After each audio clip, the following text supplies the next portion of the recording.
Starting a renovation project? Start right. Start here at H&L Rapid True Value for all your essentials at our 10 stores island-wide. The time by H&L Rapid True Value is nationwide time, 5 o'clock. Crisp and refreshing. Room temperature or chilled. A pure water would drink.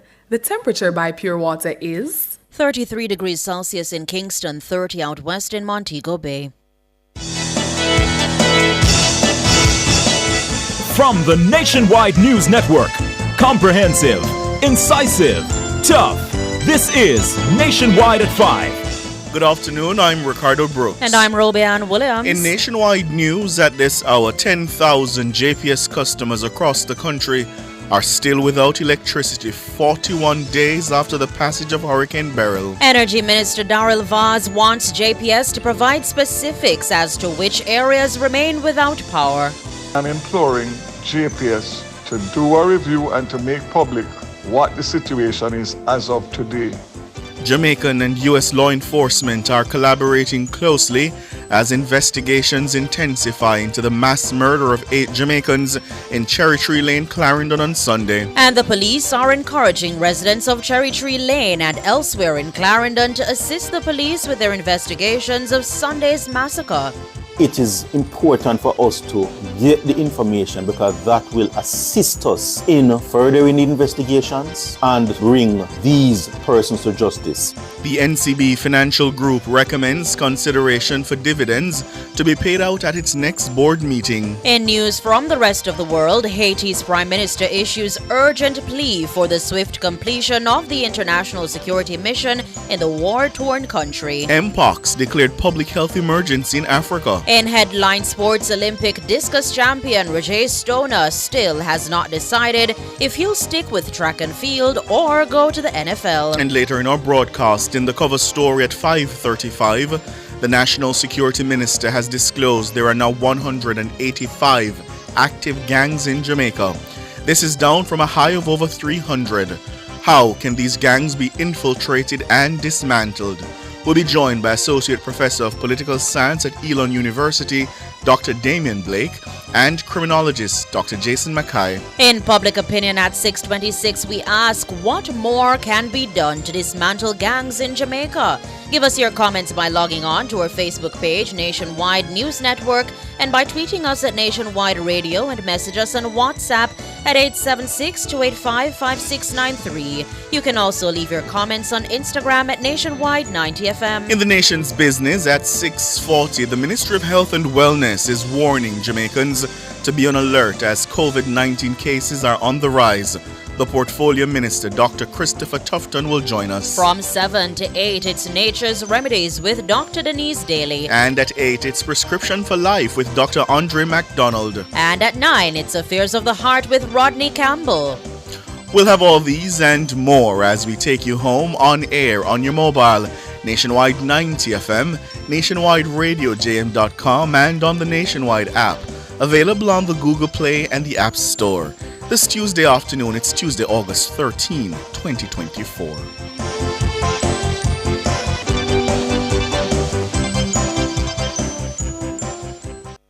News at 5 is brought to you by KFC Buckets. Let's bucket together with a KFC Family 9, Family 12, Party 15, or Party 21 bucket because sharing a bucket with friends tastes finger-licking good. If it's news, it's got to be Nationwide 90 FM. And now to the details. There are 10,000 customers of the Jamaica Public Service Company, JPS, that are still without power in communities across the island 41 days after the passage of Hurricane Beryl.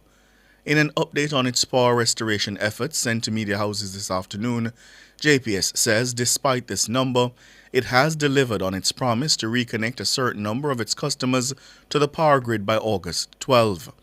JPS says apart from St. Elizabeth, work to restore power to customers has been stalled due to access issues. Shalois Michael reports. The Light and Power Company says it has 692,000 customers. Of that number, it says power has been restored to 682,000. That leaves 10,000 of its customers still without electricity. JPS had already noted that customers in St. Elizabeth will have to wait 18 more days before power is fully restored. But, excluding St. Elizabeth, JPS says restoration efforts have been stalled in other affected parishes. These are Westmoreland, Manchester, and rural St. Andrew. The Light and Power Company says its team has not been able to access locations in those three parishes due to landslides, blocked roads, damaged bridges, and dangerous terrain. It says it will continue to work with the local representatives and the National Works Agency to gain access to these areas. JPS says that having restored power to the rest of the island, it will now focus on expediting full restoration in St. Elizabeth. The utility company is also urging customers who are still without power or those who are experiencing outages due to unique circumstances to contact them. They may be reached at the MyJPS mobile app or the Customer Care Center at 888-225-5577 or 888-935-5577.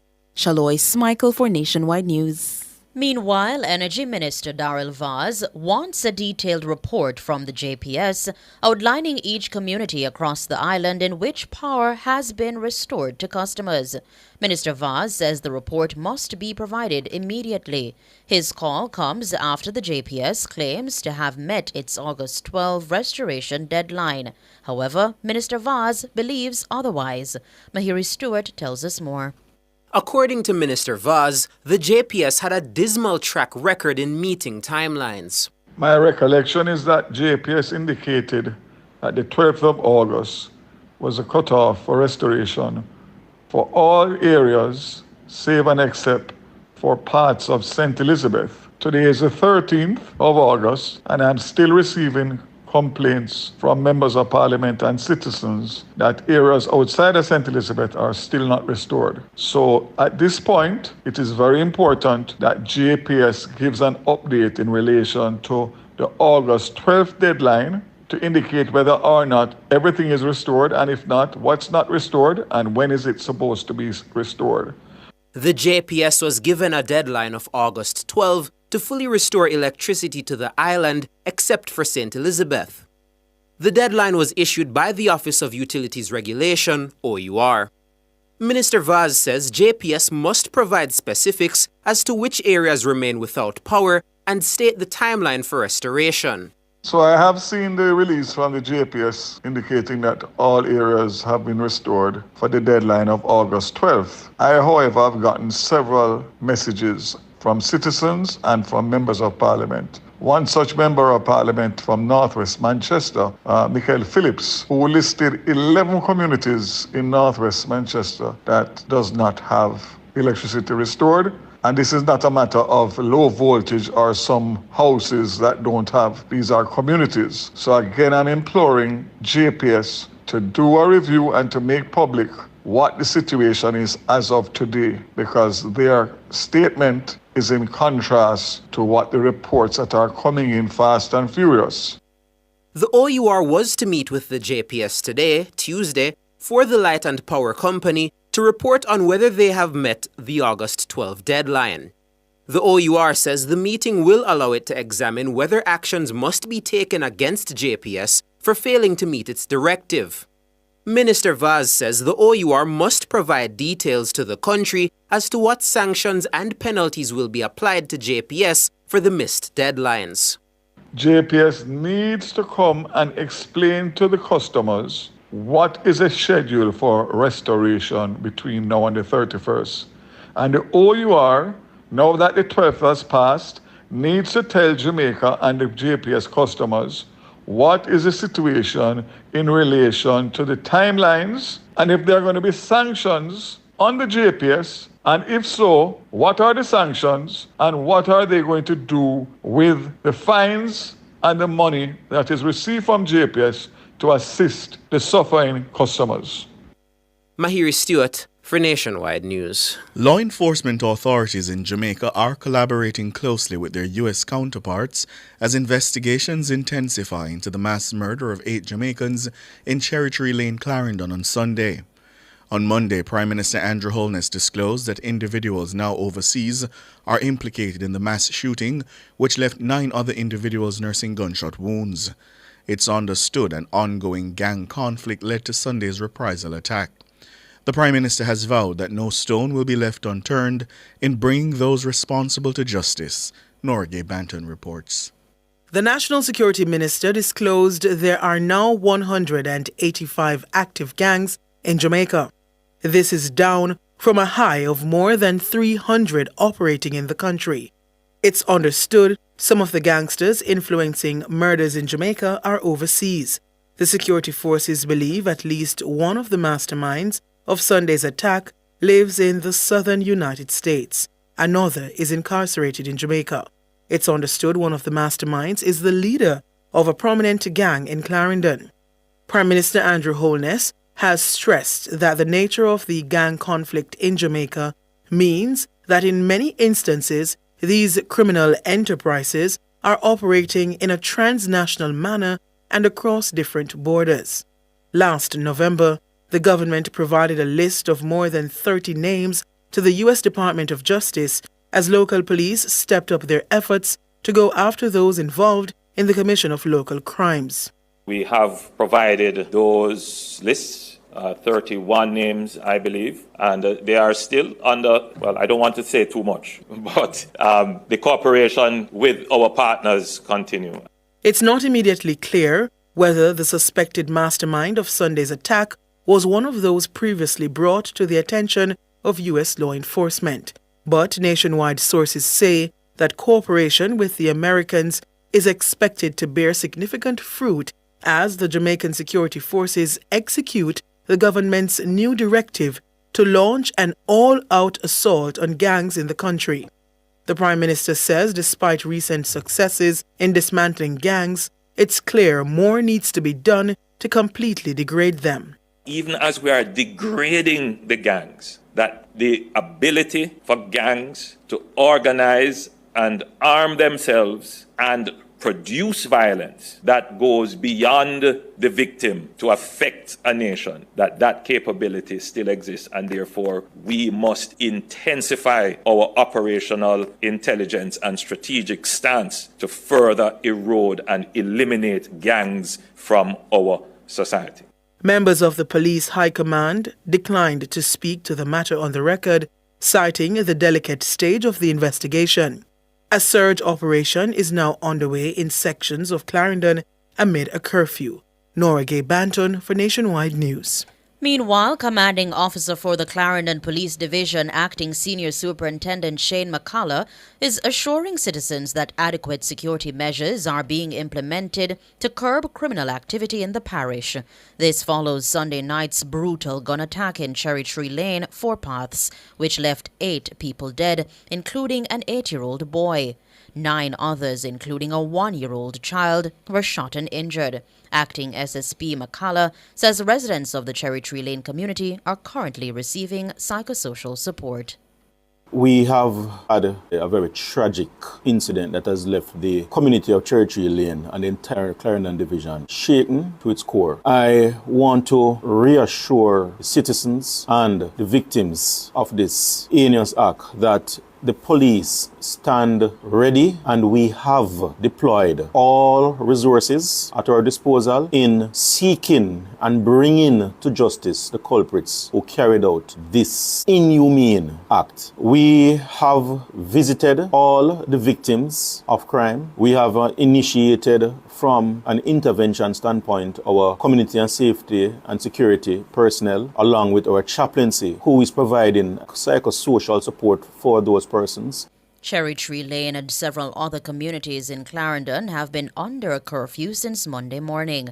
The security measure was imposed in response to Sunday's massacre and will remain in effect until at least 10 a.m. on Friday, August 16.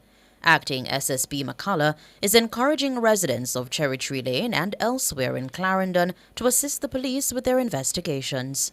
One important thing as we carry out our social intervention, the operational response and our investigative workup is for the public to understand and know that in support of what we're doing, we require all the information and the wider collaborative effort from the community of Clarendon to provide information. It is important for us to get the information because that will assist us in furthering the investigations, enhancing the operational response, allowing it to be more targeted, and to ensure that we bring these persons to justice. And if persons want to remain anonymous, there are tip lines that you can call. Nobody will know. You will have to give no name. You don't have to say anything more than provide the requisite information. Acting SSP Shane McCullough, commanding officer for the Clarendon Police Division. Members of the public can provide information to the police anonymously through the NIB tip line at 811, Crime Stop at 311, or the police emergency number 119. You're listening to the news on Nationwide at 5. We'll have more after these.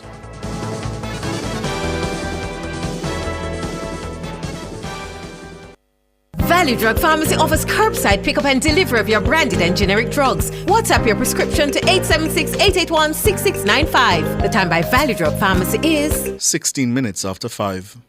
Rentokil Initial is the expert in pest control, air purification, and hygiene services. Call today 876-926-4236. The temperature by Rentokil is 33 degrees Celsius in Kingston, 30 out west in Montego Bay. Drive Hyundai. Hyundai vehicles beyond your dreams with an exclusive 4.99% interest rate. Yes! Shop Hyundai vehicles and get a super low 4.99% interest rate on your car loan. Plus 2 years free service, 1 year insurance, and 5 years warranty. Offer valid on all 2024 Hyundai vehicles. Drive your Hyundai with the lowest interest, 4.99%. Conditions apply. And what you think? Pure water we drink. Me say a pure vibe when we touching on the street. A pure water we a drink. A pure fun, pure dance and take. Right now. A pure water we a drink. I could have room temperature. Give me one more. Give me the summer hearts are chilled one outdoor. Crisp and refreshing. We know that for sure. The water we drink is pure. Everybody know. Hey, hey. Refreshing and nice. Hey, hey. The best water you can find. Pure water we drink. Continuing the news, the police have laid charges against 2 men who were arrested in relation to a gun seizure on Monday in Cherry Tree Lane, 4 Parts in Clarendon. They are 24-year-old Devontae Jackson, a construction worker of Cherry Tree Lane, and 22-year-old Rick Edwards, a farmer of Lawson Boulevard in 4 Parts. Jackson and Edwards are charged with being in possession of a prohibited weapon and the unauthorized possession of ammunition. The Maypen police say that about 10:30 in the morning, a joint military operation was being conducted in the area when the lawmen observed 2 motorcycles entering the community. The drivers were reportedly signaled to stop, and one of them abandoned the vehicle and ran. According to the police, a chase ensued and Jackson was caught. The police say the black and gray Louis Vuitton cross bag allegedly being worn by Jackson was searched. In it, they say they found a black Taurus 9mm pistol and a magazine with 12 rounds of ammunition. Jackson reportedly told the police that he was given the bag by Edwards, who denied such claims. They were both arrested and charged. In the meantime, JLP Chairman Robert Montague is calling on residents of Clarendon to help law enforcement officers bring the perpetrators of Sunday's mass shooting in Cherry Tree Lane to justice. Mr. Montague made the call while speaking on Cliff Hughes Online on Tuesday. Well, let me also add my bit of condolences to the families in Clarendon. Yes. Who lost their loved ones recently in a rather tragic way, very brutal and tragic. And just to say that on behalf of the Jamaica Labour Party, I know that we are sad by the incident and whatever support that is needed, the state is providing it. I'm very confident in the Prime Minister and the Minister of National Security to bring the necessary and needed resources into the mix. Mr. Montague is encouraging anyone who may be harboring the perpetrators to turn them in to the police. And I want to urge community members and local leaders to provide whatever information they have. Sometimes people have information and they don't think it is good information. But the last little bit of information you have might just be that little bit that the police needs to complete the puzzle. So we want to urge calm. We want to urge those prayer warriors to lift up their voices, to bring comfort to the families that are distraught, and to say to the communities, do not harbor the perpetrators. If you know them, expose them. Robert Montague, chairman of the JLP. The Students' Union at the University of Technology, UTech, has grown restless amid an ongoing dispute with the university's management over an increase in tuition fees. Sources say UTech had sought to impose a 5% increase in overall tuition in July for the 2024-2025 academic year. The increase follows the government's decision to cut the university's annual subvention by $1 billion. The UTech Students' Union tabled a counter-proposal of a 3% increase in overall tuition and a maximum increase in the enrollment commitment deposit by $5,000. But UTech rejected that proposal and applied the increase on Monday, reportedly without communication. President of the UTech Students' Union, Rick Darby, says his members are upset. I don't believe it's fair, and I believe that this should not be the manner in which the university takes its approach, because this simply means that they just went ahead and made a decision, no consultation, they just went ahead and implemented an increase in our fees, and there has been no communication to anybody. So unless a student would have been checking up to see what were the updates, and a student would not have known that their tuition fees have been increased, they'd be just surprised after selecting modules to see that, hey, my fees have been raised for the academic year. Mr. Darby says the Students' Union met with the university administration on Monday to discuss a proposal about the way forward.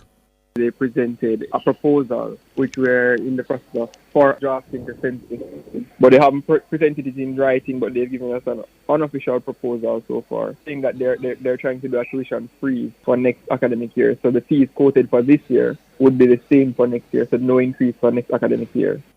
Rick Darby, the president of the UTech Students' Union. He notes that he's now seeking feedback from the student body about the way forward. World in a Minute is brought to you by ABC Electrical Sales. We make things as easy as ABC. Hose assembly and supply, equipping Jamaica for success. And Charles O'Connor Consulting Network, COCN, driven by international accounting standards, modern technology and integrity. The World in a Minute. Haiti's Prime Minister Gary Coney has issued an urgent plea for the swift completion of the international security mission in the war-torn country. The Prime Minister's plea comes just a week after the United Nations called for the expedited deployment of international security forces in Haiti. This followed a harrowing report that revealed that over 1,300 people were killed or wounded in gang violence. More than 400 individuals were kidnapped in Haiti between April and June this year. Coney expressed a deep concern over the pace of support from the global community. Mpox, previously called monkeypox, has been declared a public health emergency in Africa. Mpox is a highly infectious disease caused by the MPX virus. It can be transmitted through physical contact with someone who is infectious with contaminated materials or with infected animals. According to the BBC, scientists from the Africa Centers for Disease Control and Prevention have raised alarm at the speed by which a new strain of the virus has been spreading. Since the start of the year, it says more than 13,000 cases have been recorded in the Democratic Republic of Congo alone. Of that number, 450 have died. The virus, which can cause lesions across the whole body, has also spread to other African countries, including Burundi, the Central African Republic, Kenya, and Rwanda.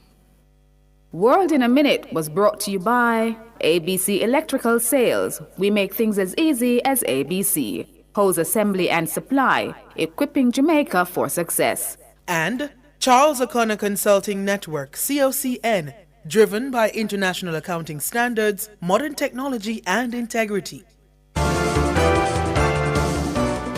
Recapping the top stories making nationwide news at this hour, 10,000 JPS customers are still without electricity 41 days after the passage of Hurricane Beryl. Energy Minister Darrell Vaz wants JPS to provide specifics as to which areas remain without power.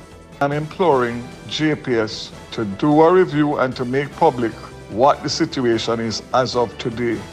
Jamaican and U.S. law enforcement are collaborating closely as investigations intensify into Sunday's mass murder in Cherry Tree Lane, Clarendon. And the police are encouraging residents of Cherry Tree Lane and elsewhere in Clarendon to assist the police with their investigations of Sunday's massacre. I'm Ricardo Brooks. And I'm Robeanne Williams. Listeners, you can find the news on our website at nationwideradiojm.com and on the Nationwide app, available on the Google Play and the App Store. News next, the headlines at 6.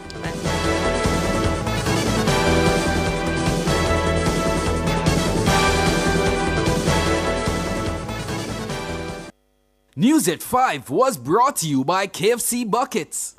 Let's bucket together with a KFC Family 9, Family 12, Party 15, or Party 21 bucket, because sharing a bucket with friends tastes finger-licking good. Summer special on Corian Solid Surface, the #1 surface in the world. Corian adds elegance and durability to your home. Say goodbye to stains, scratches, and spills because Corian is easy to maintain. Embrace the beauty of Corian with its seamless design possibilities. Act fast. These special prices are for a limited time. Call Home International Limited, 104 Constant Spring Road, telephone 876-755-1970.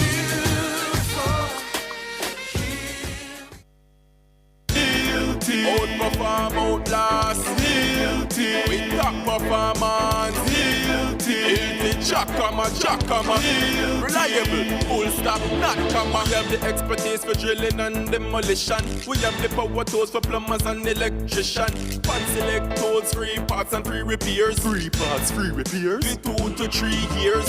Hilton, available at Delta Supply, 106 Hagley Park Road. Call us at 876-302-6111-4. Delta Supply, we service what we sell. Good afternoon, with your sports report. I am Alex Ribby. Now, Olympic discus champion Roger Stoner says he still has not decided if he'll be seeking an NFL contract or continue with track and field. Stoner produced an Olympic record of 70 meters to give Jamaica its only gold at the Paris Olympics. In 2024, he was invited to a rookie minicamp by the NFL teams Green Bay Packers and New Orleans Saints. Stoner says he'll sit down with his team within the coming weeks to decide his future. It hasn't changed. I still have to make some decisions. Some important people to talk to and have some conversation with some more people and then see where it goes from there. No, I haven't been drafted. Draft was a couple months ago. If I was drafted, it would be nationwide and everybody would hear about it. It's obvious I would have to choose what sport I want to take on in the future. Roger Stoner. Now to Netballers Vice President of Netball Jamaica, Simone Forbes, says the upcoming 3-day grassroots coaching clinic is part of the association's effort to eliminate bad practices at the junior levels. The clinic is part of Netball Jamaica's Youth Summer Invitational against Trinidad and Tobago from August 24 to 29. These clinics will target the coaches of primary, prep and high schools looking to upgrade their skills in basic netball defense and offensive strategies. Forbes says this will help to establish a netball philosophy throughout the island. When you have good foundation skills, then when you get to the senior level or the national team, the Sunshine Girls level, then the coaches can focus more on strategies and tactical and working different combinations, those kinds of things. So Netball Jamaica, through this workshop as well as the coaching courses that we've restarted, we finished the level 2, as you know, late last year into this year, and then the level 1, we just finished the level 1 July, and I believe the level 3 or the advanced coaching courses later on this year. So for us, just focusing on grassroots and building out from that is a priority. Simone Forbes. Jamaican Manchester City striker Khadija Bonny Shaw could create history by becoming the first Jamaican to win the PFA Female Player of the Year award. 27-year-old Shaw is among 6 players shortlisted for the award. Others include Shaw's City teammates Yuri Hasegawa and Lauren Hemp, along with Chelsea's trio of Lauren James Niam Charles, and Erin Cuthbert. Shaw makes the shortlist after she finished last season as the league's top scorer with 22 goals, 8 more than any other player. In May, she was voted the Football Writers Association's Player of the Year in England's Women's Super League. Her Reggae Girls teammate Chinlu Asher says Shaw deserves all the recognition she gets. I'm really excited for her. I think she's worked so hard for this achievement, and it's totally deserved and earned by her. She's been really building her legacy, and as a teammate and someone who's known her since U20s with Jamaica, I'm really proud of her. Chinlu Asher, I'm Alex Swaby, and that's your sports.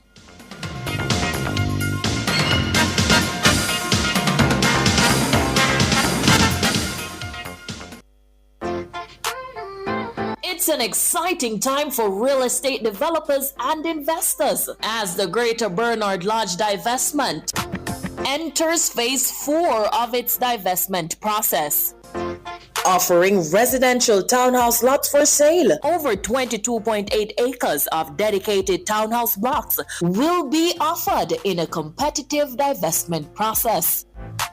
Visit bernardlodgeja.com for more info or give us a call at 876-929-4000. Be a part of the new and promising township by investing in Greater Bernard Lodge. Bids open in August 2024. Corian solid surface, so versatile and beautiful. It's non-porous, no sealing necessary, renewable and repairable, so easy to clean and maintain, and can be thermoformed into any shape. Choose Corian, the #1 solid surface in the world, when you want beauty and the best for your countertop. Visit Home International Limited, located at 104 Constance Ring Road. Telephone 755-1970 or 924-0437.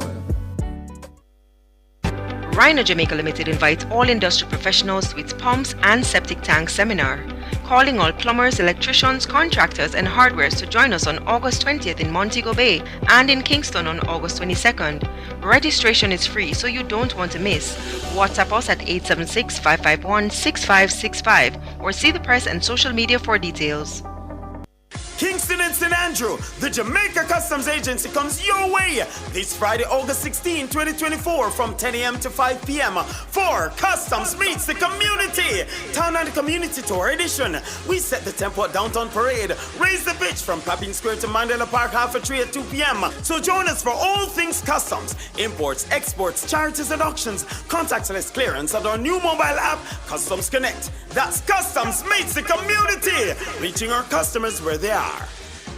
If I tell the world, I'll never... You know the moment you meet the love of your life, the perfect partner, the person who is your purpose, but they just don't share the same sentiments? How many times have you heard, if you really want someone, you should be prepared to invest time? But at what point do you realize reciprocation isn't really gonna happen? What happens when a friendship starts to sour because you just won't stop in the name of love? Or you become a bit bitter because you'll only ever be friends or become enemies? Join me, Rodney Campbell, every Tuesday from 9 to 10:30 p.m. for Fears of the Heart, right here on Nationwide 90 FM. This Tuesday's topic: how long do you chase a love you might never catch? Should I give up or should I just keep chasing pavements, even if it leads nowhere? Affairs of the Heart is brought to you by Supermed Pharmacy. Super happy, super healthy, Supermed. ABC Electrical Sales. We make things as easy as ABC. Back to school is upon us, and E-Zone will broadcast live from Stationery World and Book Center at 5 Sandringham Avenue on August 16, 2024. Stationery World is having their hassle-free back-to-school shopping spree. Stationery World has books from primary to tertiary level, bags, uniforms, stationery items, papers, cabinets, lockers, laptops, printers, printer inks, and more. It's Stationery World's hassle-free back-to-school shopping spree. They're a one-stop shop for all your back-to-school needs. That's a live broadcast of E-Zone from 3 to 5 p.m. on August 16, 2024. Shop for your back-to-school items and catch Nationwide 90 FM at 5 Sandringham Avenue. All this and more only on Nationwide 90 FM, the new revolution in media. This broadcast is brought to you by Stationery World and Book Center Limited.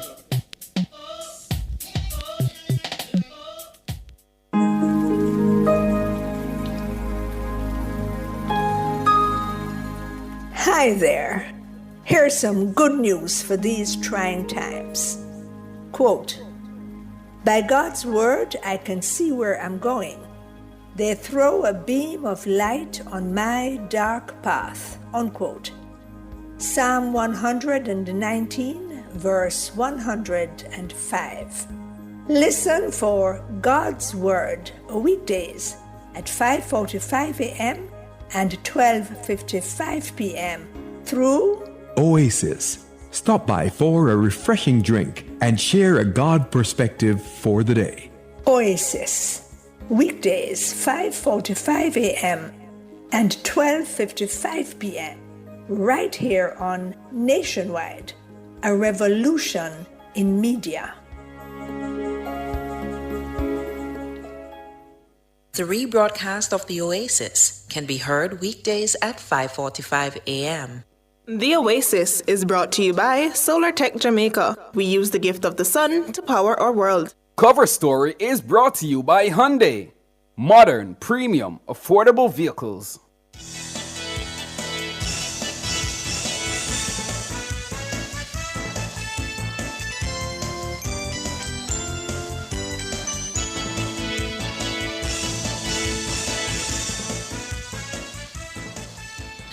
Good afternoon. Good afternoon. Thank you so much for staying with us. And if you're just joining us, welcome. This is Nationwide at 5. It's time for the cover story. I'm Ricardo Brooks. And I'm Siobhan Campbell. Good afternoon, Siobhan. Good afternoon, Sir Brooks. How are you? I'm doing quite well. How are Great. you, sir? I am hanging in there. Hanging in there. Yeah. Happy to hear. Good afternoon to you if you're listening on radio. Hello to you if you're joining us on YouTube. And good afternoon to you if you're joining us on the app or the website. Now, Jamaica is grappling with a pervasive gang problem, with 185 active gangs currently operating in the country. This is down from a high of over 300. The recent mass murder of 8 individuals in Clarendon has highlighted the transnational nature of these criminal enterprises, with masterminds operating from overseas and influencing murders in Jamaica. Law enforcement authorities are collaborating with U.S. counterparts to bring those responsible to justice, and the government has vowed to launch an all-out assault on gangs. Last November, the government provided a list of more than 30 names to the U.S. Department of Justice as local police stepped up their efforts to go after those involved in the commission of local crimes. We have provided those lists, 31 names, I believe, and they are still under, well, I don't want to say too much, but the cooperation with our partners continue. It's not immediately clear whether the suspected mastermind of Sunday's attack was one of those previously brought to the attention of U.S. law enforcement, but nationwide sources say cooperation with the Americans is expected to bear significant fruit as the Jamaican security forces execute the government's new directive to launch an all-out assault on gangs in the country. The Prime Minister says despite recent successes in dismantling some gangs, it's clear more needs to be done to completely degrade them. Even as we are degrading the gangs, that the ability for gangs to organize and arm themselves and produce violence that goes beyond the victim to affect a nation, that capability still exists, and therefore we must intensify our operational intelligence and strategic stance to further erode and eliminate gangs from our society. That's Prime Minister Andrew Holness. So, what's the nature of the 185 active gangs currently operating in the country? What can the security forces do to dismantle gangs and stop them from taking root in Jamaica? Well, to answer these and other questions, we are joined by Associate Professor of Political Science at Elon University, Dr. Damien Blake, and criminologist Dr. Jason Mackay. Good afternoon, gentlemen. Gentlemen, good afternoon. Good afternoon. How are you, Professor? Good afternoon. We should also tell the listeners that Dr. Blake is the author of a book, Don Dada, assessing the socio-economic and political power of Jamaica's, he calls them, mafia bosses. So, Dr. Blake, let me start with you.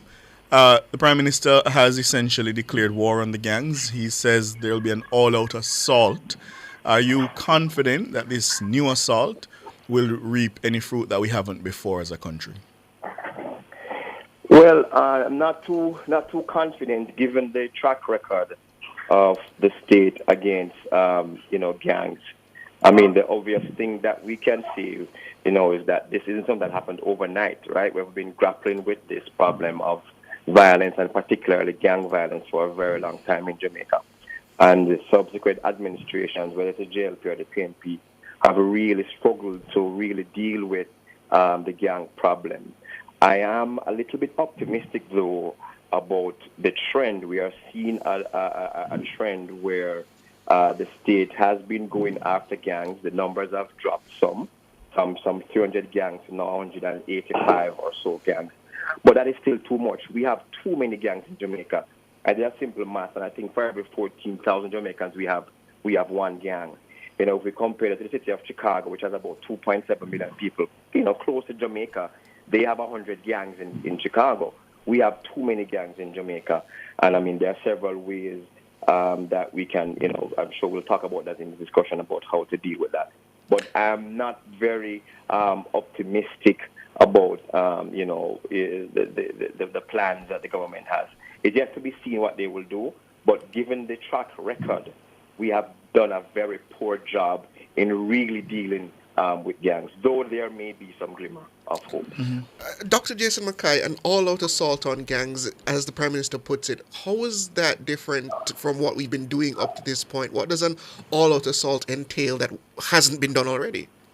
Well, I mean, there has been an all-out assault going on for some time. That is why you're seeing such a significant reduction in the homicide figures over the last couple of years.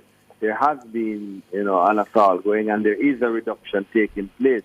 What to be done? I don't know what could be done now that could actually boost it. That doesn't involve changing our law, or doing some other drastic measures like that. Because as it stands now, I mean, there has been 100% effort and cooperation between government and law enforcement, zero tolerance literally for the last couple of years, and has actually been working in what is expected a reasonable manner, 15%, 12%, that those type of figures. I mean, if you want to eliminate like something that happened in Clarendon, you would need an overnight solution. An overnight solution would require a change in the law as it relates to remand. You'd have to look on factors that create an immediate issue with law enforcement or that is preventing or bolstering law enforcement. Things like maybe Indicom or, our current agreement with our partners abroad as it relates to persons domiciled there who are financing terrorism here. You need something significantly drastic to really change the landscape to a point where what happened in Clarendon couldn't happen. And Dr. Blake, I've been thinking about what pulls predominantly our young men to gangs. And I was thinking to myself, if we don't take the money out of it, because we hear that these are incredibly profitable enterprises, yes?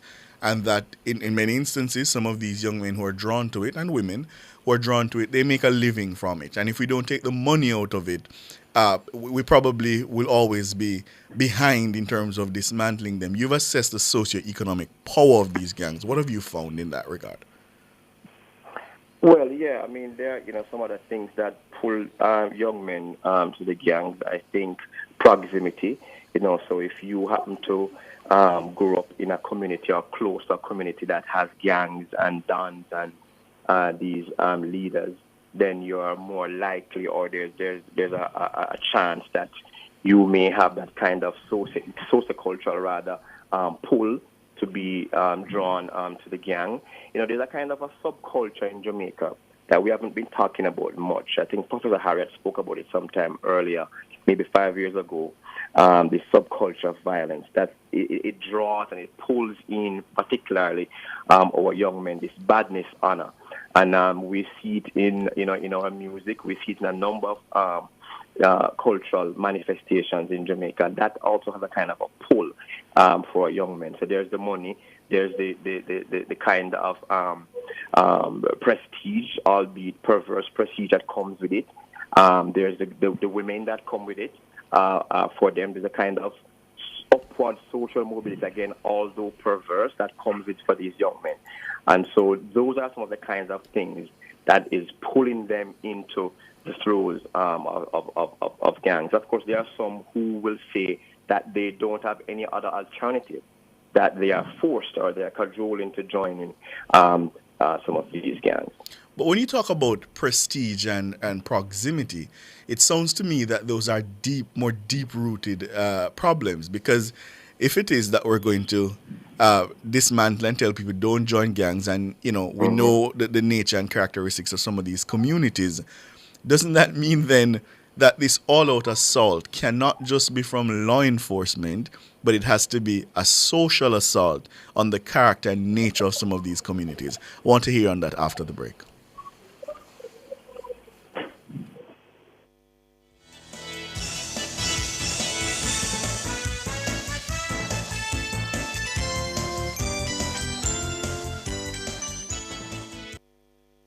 Whether you're overseas or in Jamaica, everybody wants their little piece of yard. Well, that's where a JMMB bank mortgage comes in. With JMMB, you'll get more support, more incentives, more benefits, more coverage with the JMMB insurance brokers. And also, we give you more time to repay. Your JMMB mortgage expert will answer all of your questions and guide you through every step along the journey. You're not alone with JMMB. Contact us at info@jmmb.com and learn how you can get more than just a mortgage.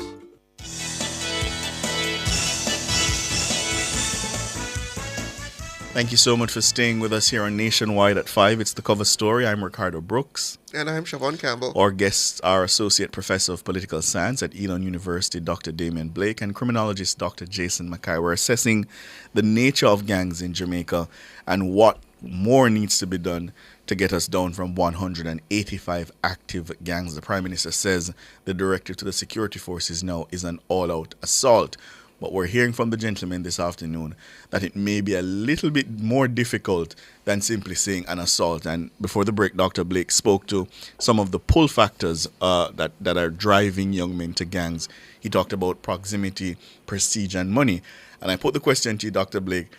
Those things seem more deep-rooted than simply saying we need more police or more guns or more firepower. Yes, I agree. Certainly, there's a strong cultural component, and I think that we must, as a society, begin to talk more about it and to find ways in dealing with it. Let's not forget, that these young men, our gangs, these dons, right, that they are evolving within the cultural space of Jamaica land we love, right?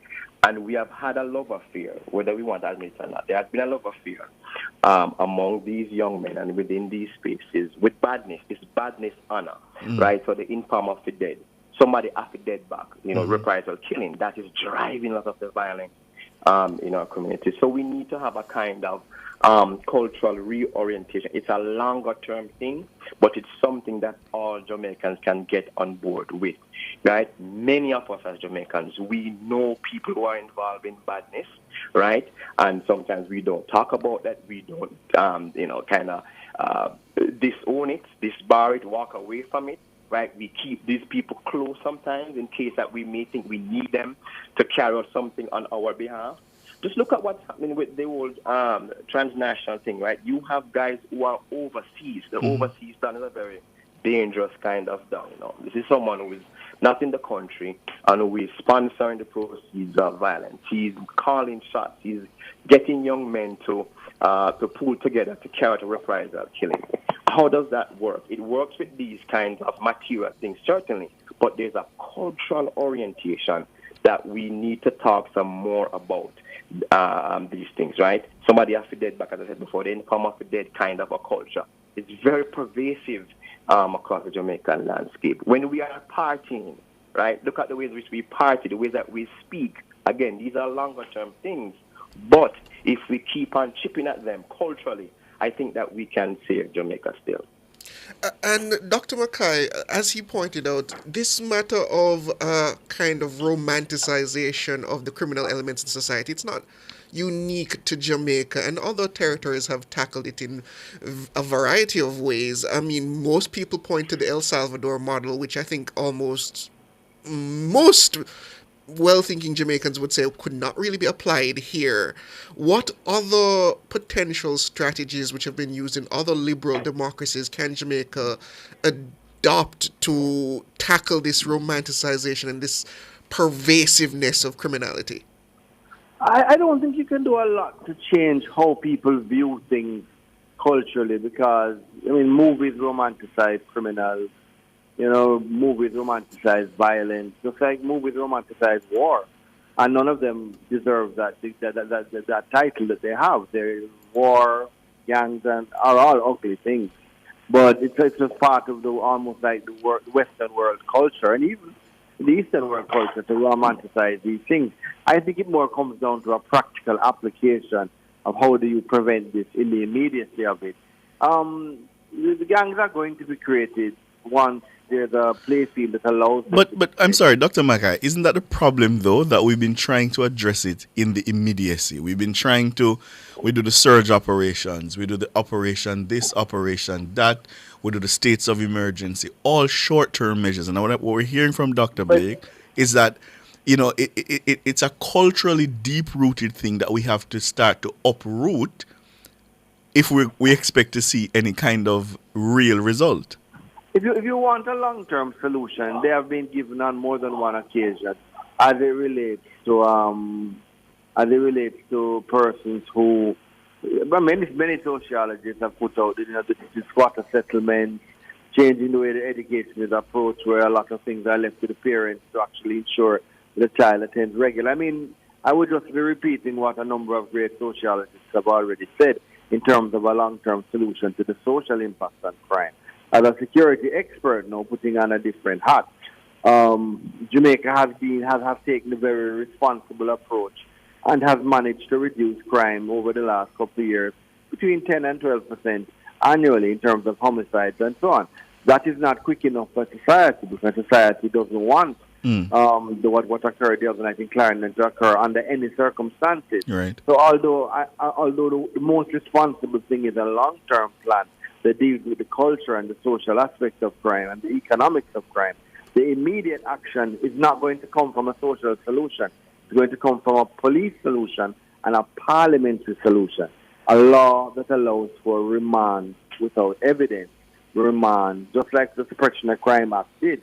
If you pass that law, which you can't unless you adjust the Constitution, because the Constitution doesn't have any space for it in respect of the element, the exceptions that they've removed, then you could actually have a drastic situation where what has occurred in Clarendon could not occur. But that now requires a constitutional change, and after that requires an actual law to be introduced that allows for remand without presenting it to a court, and that type of drastic thing has gone bad in many other societies, to include us with the Suppression of Crime Act, Argentina in the 70s, and a number of other countries that adopted communism, which has that as its staple, that type of remand act. So the government. So do I hear you saying that the choice is essentially or rights or security? That we can't have both? Unfortunately, if you want an immediate solution, that's what it's going to come down to. If you want a long-term solution done in a manner that is being done now and has been done over the last couple of decades, then you can do it this way. If you want something to bring the gangs to their knees now, then you're going to have to do something that takes away the rights of the average citizen, like what they did in El Salvador. Yeah. If you don't do that, then nothing is going to occur. There's nothing great, nothing dramatic is going to occur. I want to believe that crime is going to cut this year, homicides by at least 15%. But will that stop another Clarendon? No, it won't stop it.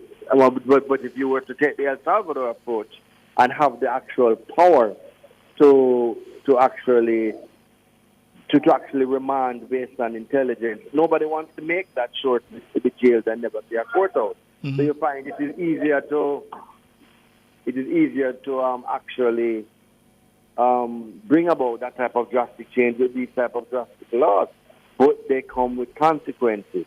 And unfortunately, or fortunately, the Constitution has been so altered, you cannot actually make those changes at will.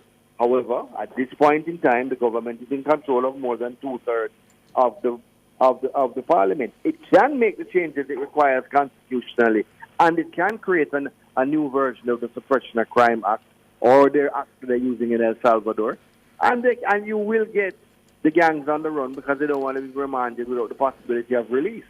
You can have that power and never actually use it, you know.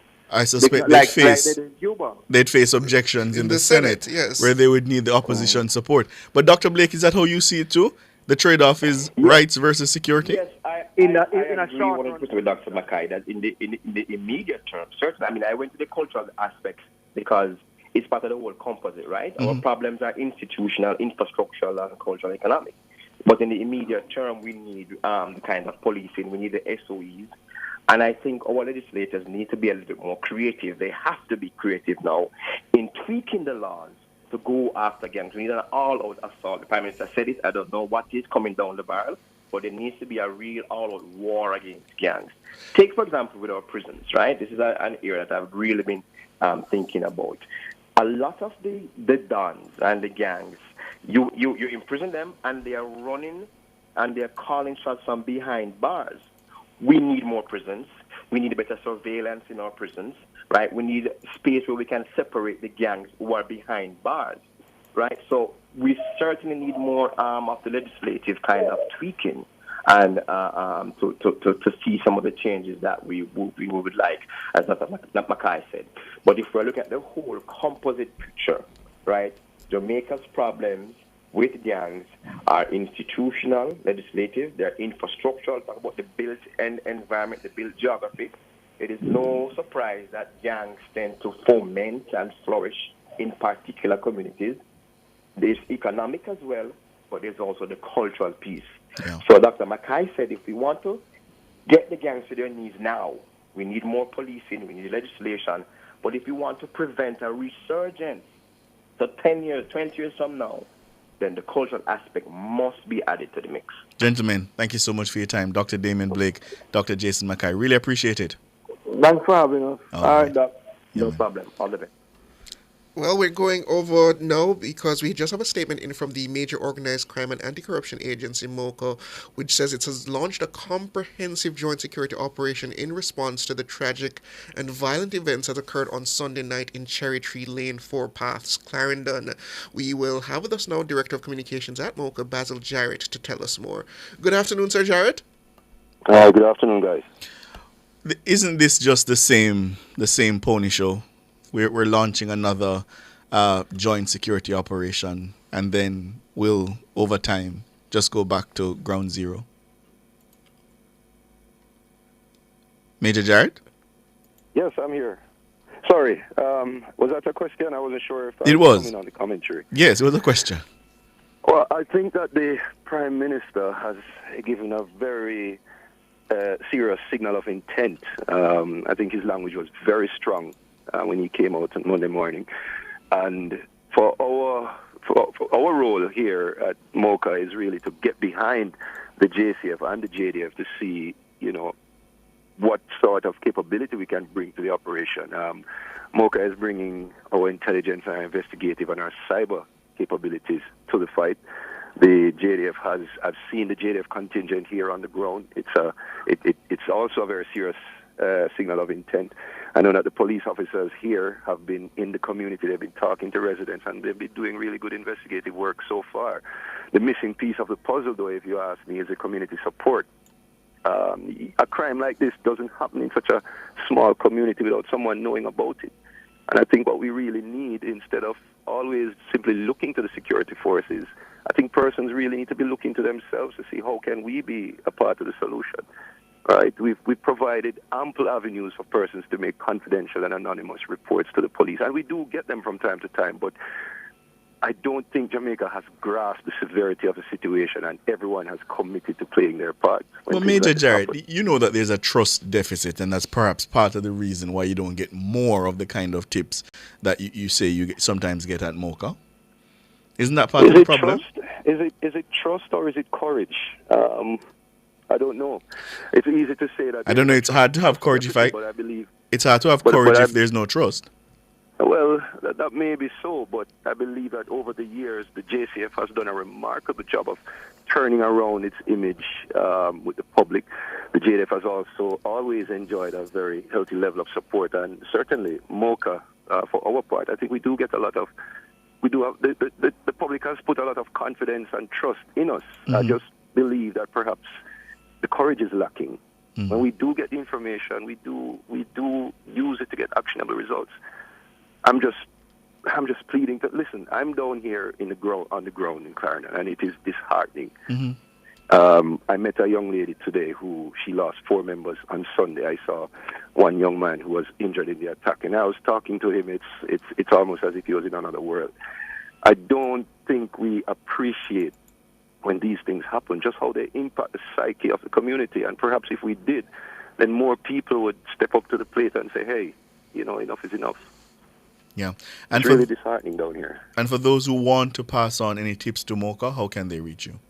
Well, there's the 888 MOCA tip, which we launched some time ago, and then there's Crime Stop. Crime Stop has been around since 1989. They've never had a source compromise, not one.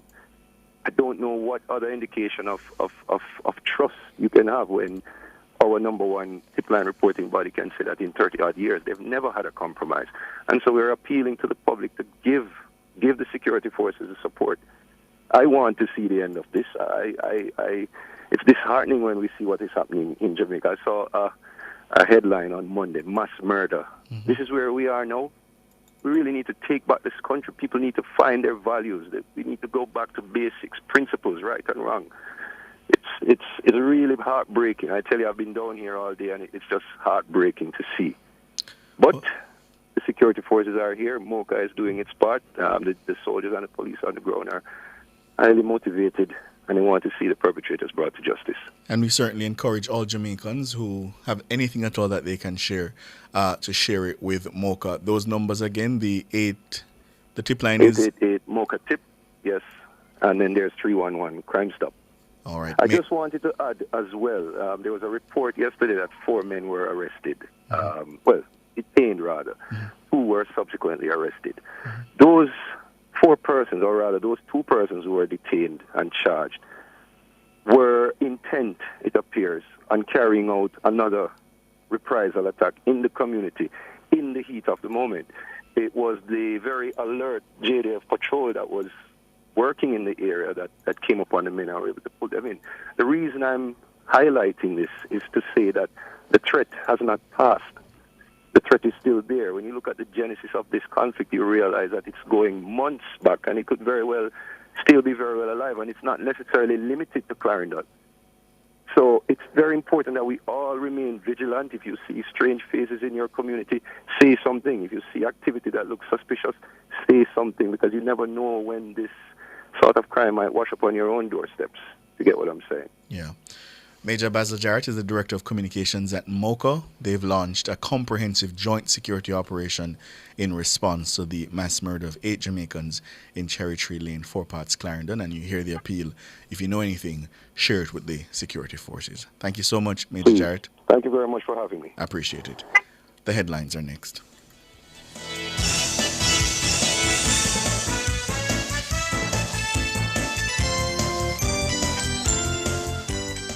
Cover Story was brought to you by Hyundai. Modern, premium, affordable vehicles.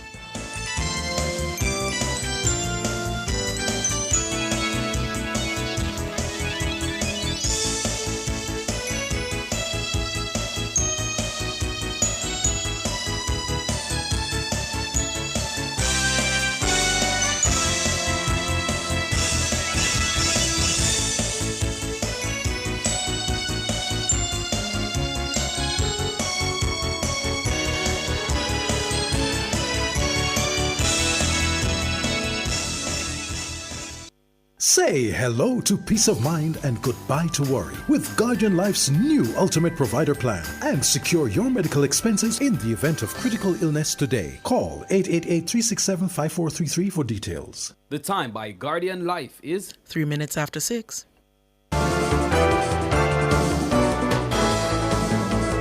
Nationwide headlines at 6. Good evening with the headlines at 6. I'm Nora Gabe Banton.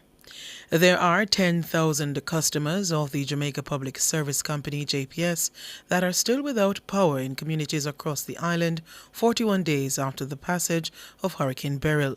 In an update on its power restoration efforts sent to media houses this afternoon, JPS says despite this number, it has delivered on its promise to reconnect a certain number of its customers to the power grid by August 12. JPS says apart from St. Elizabeth, work to restore power to customers has been stalled due to access issues. Shalois Michael reports. The Light and Power Company says it has 692,000 customers.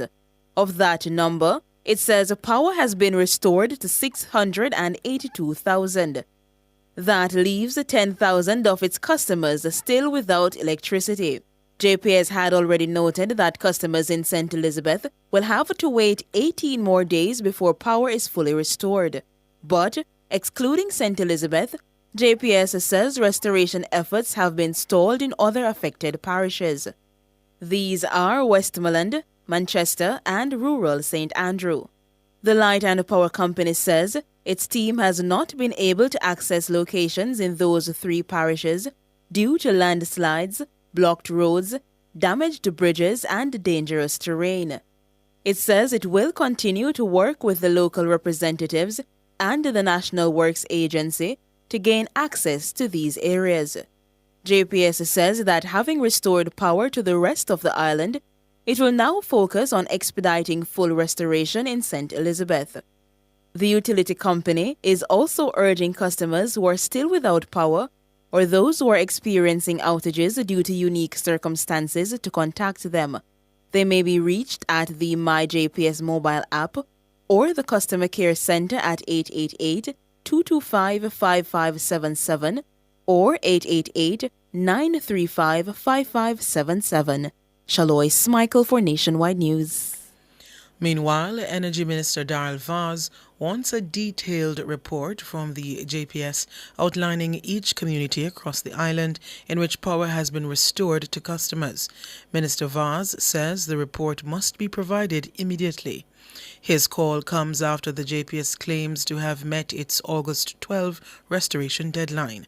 However, Minister Vaz believes otherwise. According to Minister Vaz, the JPS has a dismal track record in meeting timelines.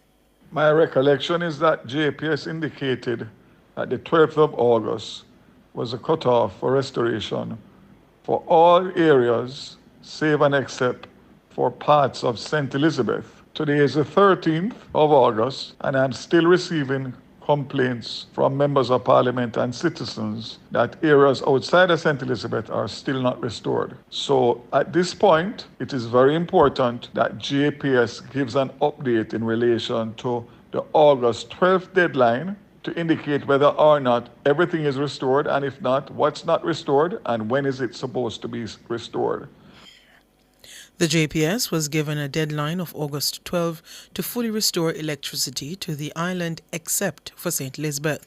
The deadline was issued by the Office of Utilities Regulation, OUR. Minister Vaz says JPS must provide specifics as to which areas remain without power and state the timeline for restoration.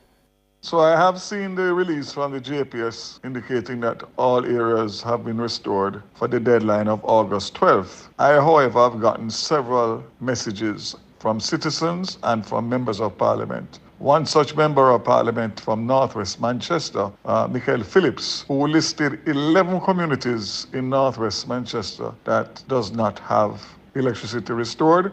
And this is not a matter of low voltage or some houses that don't have. These are communities. So again, I'm imploring JPS to do a review and to make public what the situation is as of today, because their statement is in contrast to what the reports that are coming in fast and furious.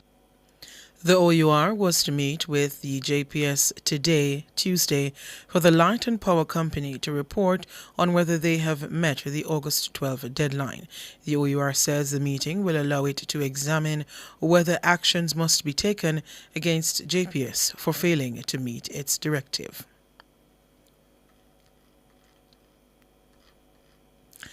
The private sector organization of Jamaica, PSOJ, is denouncing the Cherry Tree Lane massacre. In a statement on Tuesday, the PSOJ said incidents like these show that crime has become a plague on our nation, posing a serious threat to citizens while impacting the country's growth. The PSOJ is expressing sympathy to the families and loved ones of the victims in this tragedy. It's also offering support to the Cherry Tree Lane committee. The powerful business group adds that it notes the messages sent out by the government and opposition condemning this massacre. The PSOJ says it hopes they will unite to fight against this issue of crime in our country. The organization is also offering support to collaborate with the government and other law enforcers to tackle the cause of crime. Those were the headlines at 6. I'm Nora Gay Banton. Sports is next.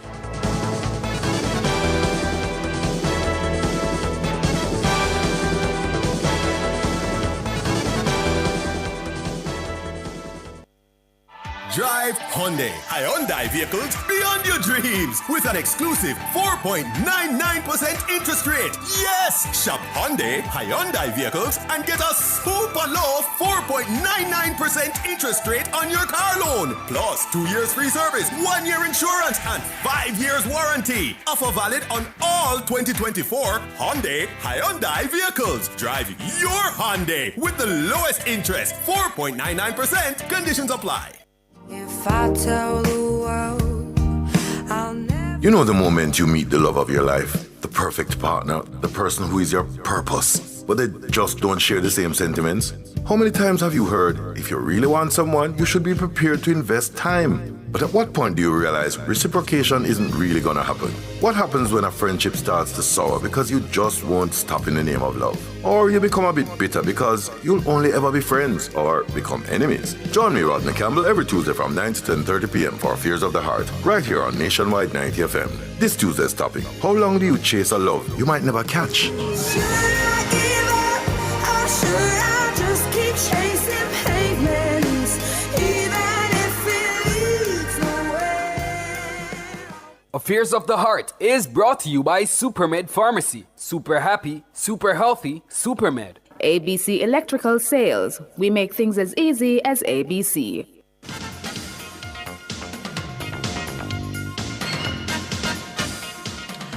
Good evening with your sports report. I am Alric Swaby. The Olympic discus champion Roger Stoner says he still has not decided if he'll be seeking an NFL contract or continue with track and the field. Stoner produced an Olympic record of 70 meters to give Jamaica its only gold at the Paris Olympics. In 2024, he was invited to rookie minicamps by the NFL teams Green Bay Packers and the New Orleans Saints. Stoner says he'll sit down with his team within the coming weeks to decide his future. It hasn't changed. I still have to make some decisions. Some important people to talk to and have some conversation with some more people and then see where it goes from there. No, I haven't been drafted. Draft was a couple months ago. If I was drafted, it would be nationwide and everybody would hear about it. It's obvious I would have to choose what sport I want to take on in the future. Roger Stoner. On to netball, as Vice President of Netball Jamaica, Simone Forbes, says the upcoming 3-day grassroots coaching clinic is part of the association's effort to eliminate bad practices at the junior levels. The clinic is part of Netball Jamaica's Youth Summer Invitational against Trinidad and Tobago from August 24 to 29. This clinic will target the coaches of primary, prep and high schools looking to upgrade their skills in basic netball defensive and offensive strategies. Forbes says this will help to establish a local netball philosophy.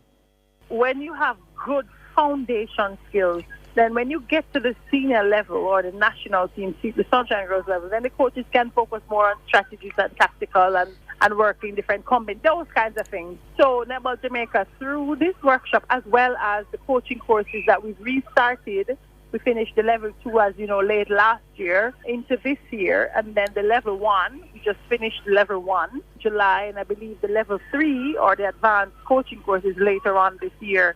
So for us, just focusing on grassroots and building out from that is a priority. Simone Forbes. Now on to football, as Jamaica and Manchester City striker Khadija Bonnie Shaw could create history by becoming the first Jamaican to win the PFA Female Player of the Year award. 27-year-old Shaw is among 6 players shortlisted for the award. Others include Shaw's City teammates Yu Hasegawa and Lauren Hemp, along with the Chelsea trio of Lauren James, Niam Charles and Erin Cuthbert. Shaw makes the shortlist after she finished last season as the league's top scorer with 22 goals, 8 more than any other player. In May, she was voted the Football Writers Association Player of the Year in England's Women's Super League. Her Reggae Girls teammate Chinlu Asher says Shaw deserves all the recognition she gets. I'm really excited for her. I think she's worked so hard for this achievement, and it's totally deserved and earned by her. She's been really building her legacy, and as a teammate and someone who's known her since U20s with Jamaica, I'm really proud of her. Asher says Shaw continues to be a brand ambassador for women's football. It totally puts our country and our program on the map, and it brings attention to a very small island on the world map, and obviously inspires and encourages other girls in the country to want to walk that path as well, and to see their love of football and see that it can take them places as well. Chinlu Asher. Meanwhile, Manchester City's Erling Haaland could win a historic double for the men's title. Haaland is joined on the men's shortlist by teammates Phil Foden and Rodri, while Chelsea striker Cole Palmer, Arsenal captain Martin Odegaard, and Aston Villa forward Ollie Watkins are also included. The award winners will be announced on Tuesday, August 20. Arsenal have banned 24 supporters for abusive and discriminatory behaviour, including racism and assault, the Emirates Stadium and online last season. 14 fans have been handed 3-year bans from home and away games by Premier League club, while the other 10 are banned for 1 year. Most of the incidents occurred at the North London club's Emirates Stadium, while 3 fans were found to have been abusive online. Arsenal's managing director Richard Garlick says the club will continue to take a hardline approach on abuse and discrimination. Now on to cricket, as after denying South Africa a victory in the first test of the series in Port of Spain, host West Indies will take on the visitors again in the second test at the Providence Stadium in Guyana starting on August 15. Rain caused several stops and delays to the start of the first test. However, veteran cricket commentator Joseph Rez Pereira says the weather forecast for Guyana is fair. The weather forecast is much more promising than the conditions that existed during the first test in Trinidad. Less rain is in the forecast, although there was some rain the day they arrived in Guyana. In terms of changes to the West Indies team, it's expected that maybe the same 11 would play, although they could not be happy with the batting overall, and maybe the one-off bad test match by the very consistent Moti, who had a horrible time in Trinidad in terms of control, bowling too short, and his line. But it's expected that maybe the same 11 will play unless there is an injury problem. Joseph Reg Pereira. Now, Executive Director of the Social Development Commission, SDC, Dr. Dwayne Vernon, was excited for the start of the Super 8 phase of the National Community T20 Cricket Competition. The tournament was officially launched at Chedwin Park on the weekend. The start of the competition was delayed by a few weeks due to the devastation suffered to parts of the island following the passage of Hurricane Beryl. Dr. Vernon says, as a result, teams participating in this phase of the competition now face a win or go scenario, which is different from previous years. Normally, we would have what we call a playoffs, which would be an intermediate round between the quarterfinals and the semifinals. So historically, what would happen is that the best winners from the quarterfinals would have automatically gone to the semifinals, and then the other teams would have played off to ensure which one will get the right to play in the semifinals. What we have done this year, because we're strapped for time, of course, because we want to end before the school year starts, we have eliminated the playoff round. So what that means is that teams that win at the quarterfinals will automatically go to the semifinals. So there will be no playoffs to determine which of the other teams will play any of the best winners, because all winners will go to the semifinals. Dr. Dwayne Vernon. Now, brand manager at Rhea Neville, Kerry and Bryan, spoke of the long-standing partnership between her company and the STC T20 cricket competition. Rhea Nephew is proud to be a part of this long-standing tradition of community development through sport. Over 17 years, we've seen much growth in participation, community camaraderie, and development. All elements for which the STC has been a stalwart champion. Today, I stand proud as the flag bearer of Rhea Nephew White Overproof Rum to affirm the partnership of a great institution committed to fostering Jamaican culture.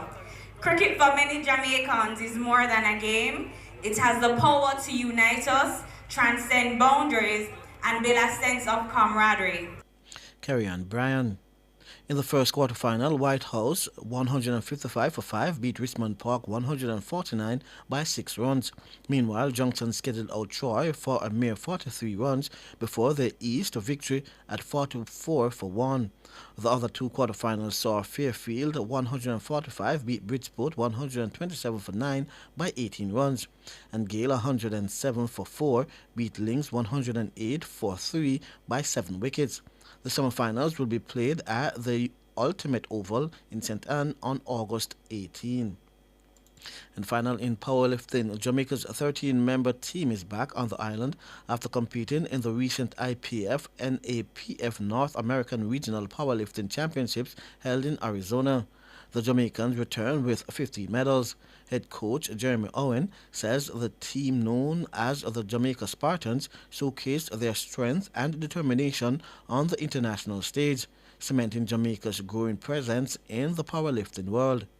This is the third year that we have been to the North American Powerlifting Federation Regionals, and this is the largest delegation that we have had. So previously, in 2022, we had 3 athletes who all won gold, and we had 5 records set. In 2023, we had 4 persons, 3 won gold, 1 won bronze, and this year 13 and 15 medals. Now, that being said, to have a larger delegation in itself was a success for us because it shows the growth of the sport over a very short time span. And we also had a junior for the first time, Anna K. Brown, in the women's 84 kg, who won bronze overall, and she won bronze for squat, bench press, and deadlift. Jeremy Owen. Meanwhile, Bruce Higgins, competing in the 120 kg weight class, delivered a standout performance, earning 3rd place overall. Higgins won silver in the squat and bronze medals in the bench press, deadlift, and overall placing. I've been working on my squat. It used to be my weakest lift, and now it's currently one of my strongest lifts currently. So I would say I was surprised a bit with my squat. I expected to hit certain numbers, but in the manner I did, it caught me off guard. So I would say my squat caught me off guard. Bruce Higgins. I'm Alex Ribby, and that's your sports.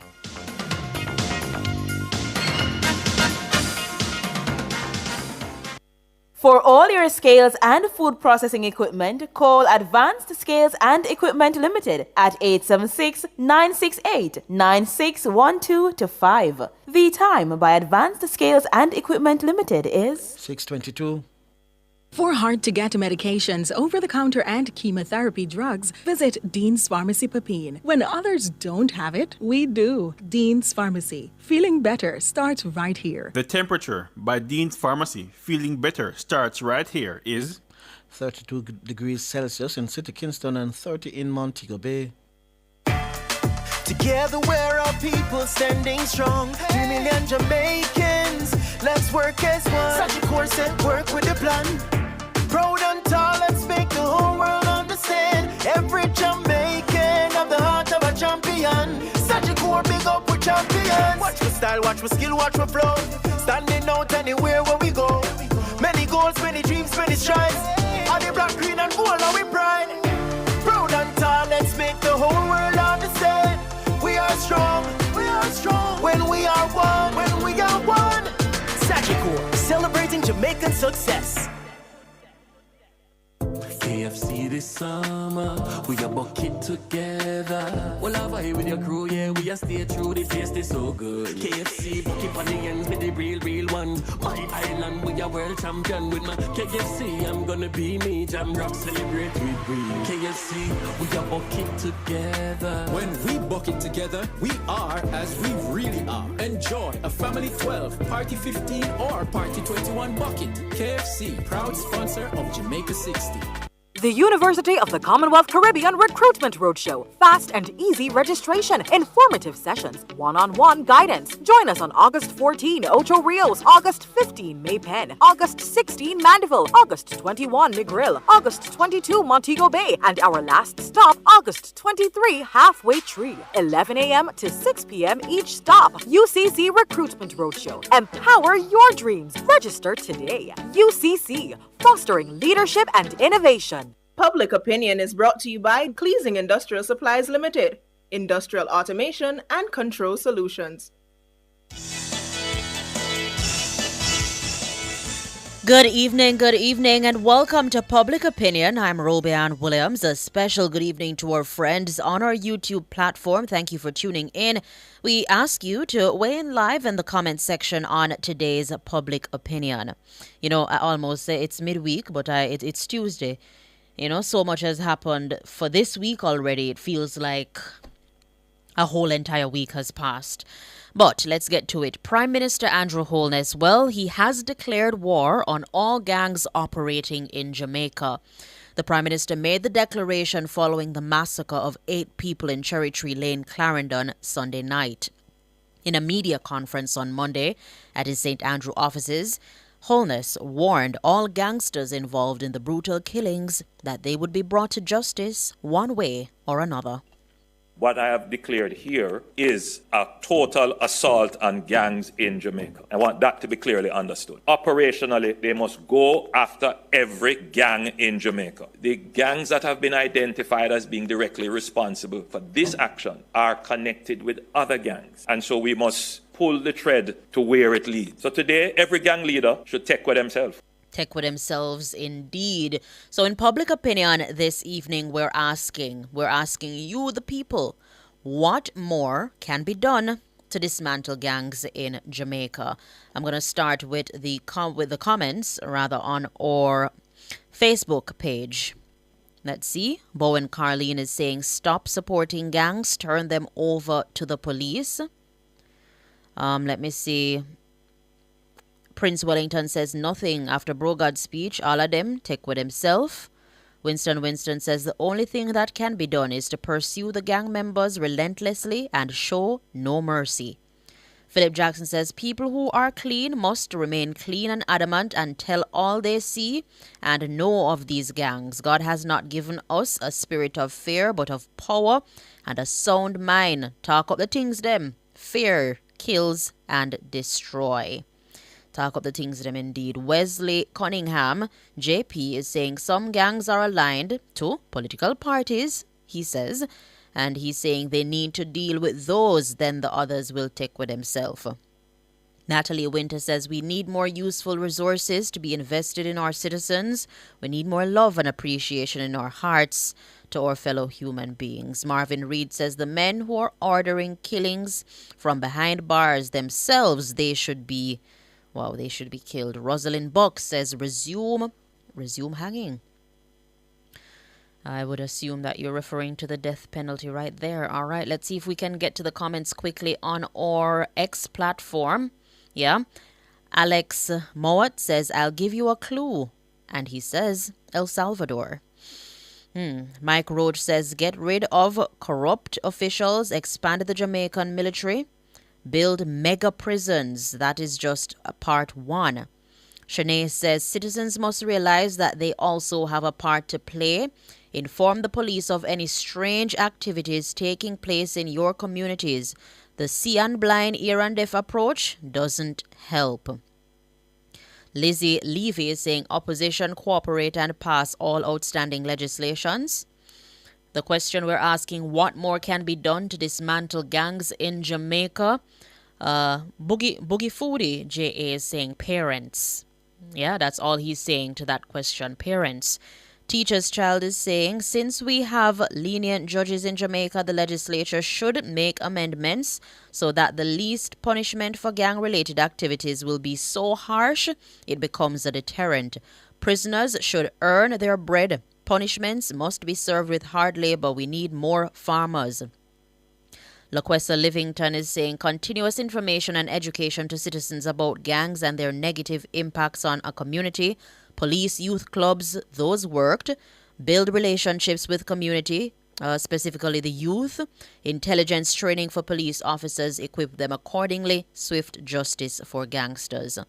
Mary Campbell is saying the citizens will have to become involved in this process, which means they are willing to interact with the security force to the point that they take a zero-tolerance approach to crime regardless of who is involved. Frosty is being a little frosty right here. This person who is, Frosty. The name is Frosty. He's questioning, he or she's questioning, what more? Has there been any attempt? Striker is saying 1 large maximum security prison, 1 medium to low security prison with extensive technical training and agricultural facilities, rigorous enforcement of the death penalty. And Ramsey is saying take the El Salvador route, make criminals actually fear the law. And Bo Winkle here is giving us 3 things.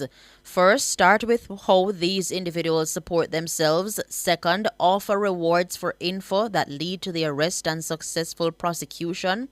And third, harass them to death. Make their lives uncomfortable.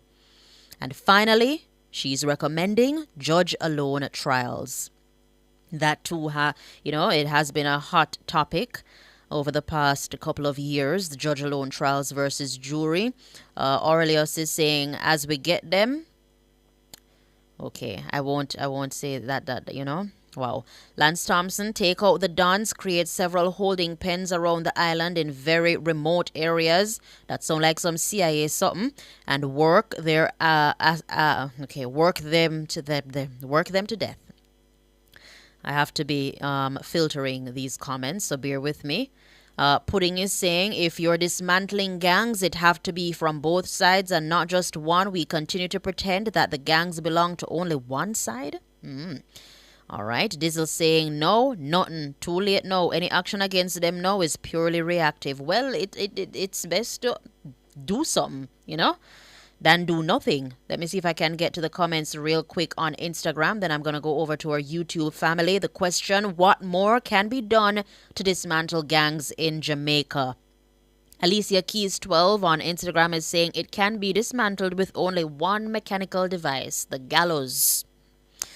All right. Anita Beckford is saying relatives need to come forward and give evidence and testify. G Money is saying just let the police officers and army take them 3 pints. Oh, okay. Okay.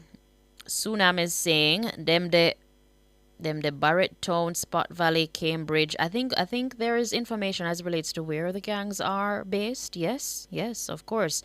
Lethal Man says go ask the El Salvador president. He's clearly done an excellent job at dismantling the gangs in his country.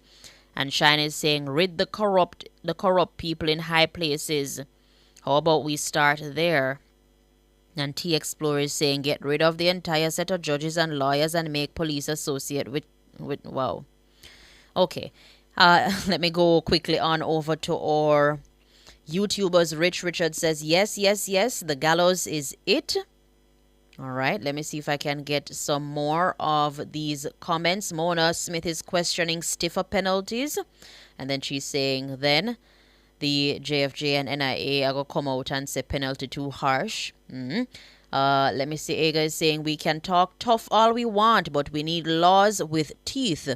Isn't anyone sitting down and studying this thing? Tam is saying, so when they take with themselves, where are they going to go? You need to arrest all the known gangs, try them, and let the judge decide guilty or jail or not. Jail time. Cabby is saying, the death penalty is no more, people. Please understand that we signed on to too many multilateral deals that require us to do away with that punishment. Well, Aisha Morgan says it is impossible to dismantle gangs. The gangs are deeply interwoven in the dirty politics. When accountability comes from the hierarchy, then we shall see the change. Who am I says, even Venezuela at any time night, men are playing dominoes on the streets, not to mention Cuba when Andrew... Okay. All right. Let me see if I can get in some more. Don't Judge says, clean up the community. I see that there is still hope for social intervention somewhat. Richie Richards says, practice what you preach. He's saying, bro, God, practice what you preach. Here's one. Matthew Anderson says, Renato Adams. Yeah. San says, install tamper-proof cameras at strategic points. Yeah. All right. Jennifer Phillips says, get rid of the gang in Jamaica. I see your comment, don't judge, clean up the community. And Cheryl Hamilton, I'll end with this one, saying the lack of proper parenting is a big issue. Yeah. Thank you guys so much for participating in Public Opinion this evening, but that's all the time we have. Do stay tuned for the business report up next.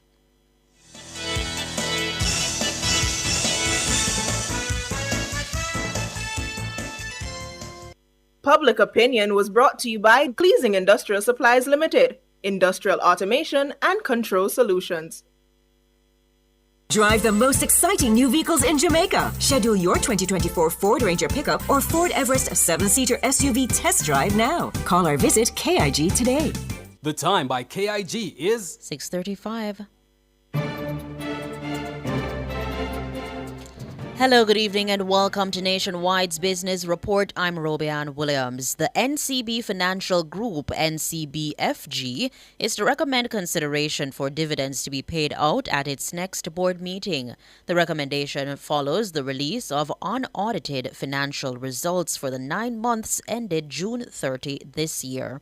The report shows a 12% increase in the entity's operating income when compared to June 2023. Now, the 12% increase in operating income to $94 billion represents an increase of nearly $10 billion. The UK's unemployment rate has fallen slightly, official figures show. Unemployment was 4.2% in the 3 months to the end of June, down from 4.4% over the previous quarter. Meanwhile, wage growth continued to slow, rising at an annual rate of 5.4%. Now, that's the weakest for around 2 years, figures from the Office for the National Statistics suggested.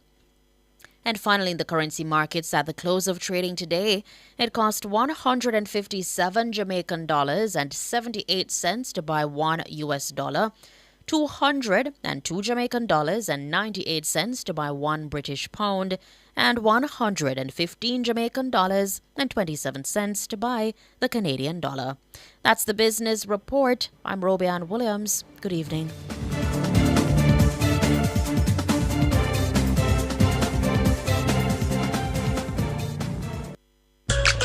It's time for a new look. And high time to get serious about protecting our home and investment. It's time to choose BH Paints with over 60 years experience in quality paint finishes. Their products are superior and long-lasting. Time to check them out. Ask about BH Paint's 100% acrylic Ultima Plus paint and primer in one. Experience rich colors with advanced UV and mildew-resistant technologies, independently tested by experts. What are you waiting for? Visit a BH Paints Color Center today. Back to school is upon us, and E-Zone will broadcast live from Stationery World and Book Center at 5 Sandringham Avenue on August 16, 2024. Stationery World is having their hassle-free back-to-school shopping spree. Stationery World has books from primary to tertiary level, bags, uniforms, stationery items, papers, cabinets, lockers, laptops, printers, printer inks, and more. It's Stationery World's hassle-free back-to-school shopping spree. They're a one-stop shop for all your back-to-school needs. That's a live broadcast of E-Zone from 3 to 5 p.m. on August 16, 2024. Shop for your back-to-school items and catch Nationwide 90 FM at 5 Sandringham Avenue. All this and more only on Nationwide 90 FM, the new revolution in media. This broadcast is brought to you by Stationery World and Book Center Limited.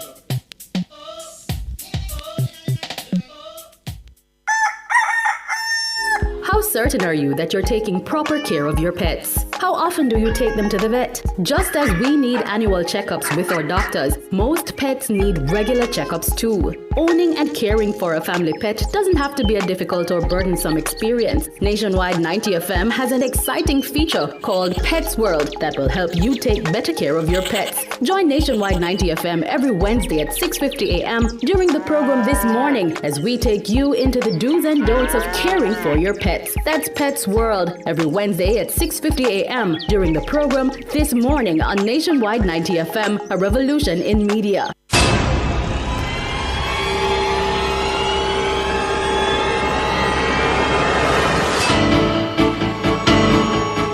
If it's in the public's interest, it's the nation's business during Nationwide at 5.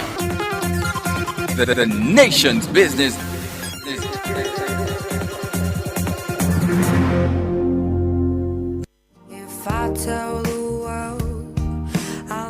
You know the moment you meet the love of your life, the perfect partner, the person who is your purpose, but they just don't share the same sentiments? How many times have you heard, if you really want someone, you should be prepared to invest time? But at what point do you realize reciprocation isn't really gonna happen? What happens when a friendship starts to sour because you just won't stop in the name of love? Or you become a bit bitter because you'll only ever be friends or become enemies? Join me, Rodney Campbell, every Tuesday from 9 to 10:30 p.m. for Fears of the Heart, right here on Nationwide 90 FM. This Tuesday's topic: how long do you chase a love you might never catch?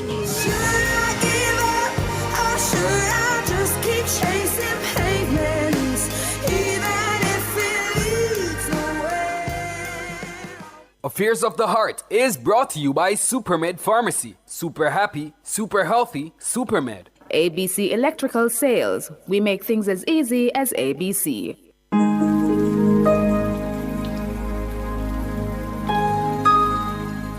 Hi there.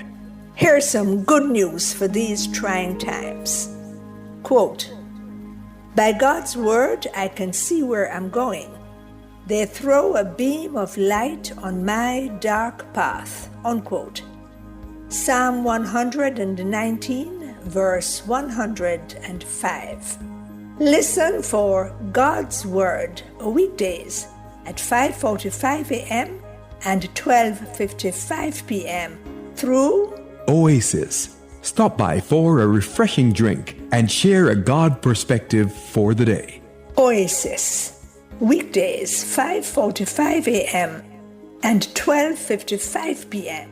right here on Nationwide, a revolution in media. The rebroadcast of the Oasis can be heard weekdays at 5:45 a.m. The Oasis is brought to you by Solar Tech Jamaica. We use the gift of the sun to power our world. Nation's Business is brought to you by BH Paints. Paint it, love it with BH Paints.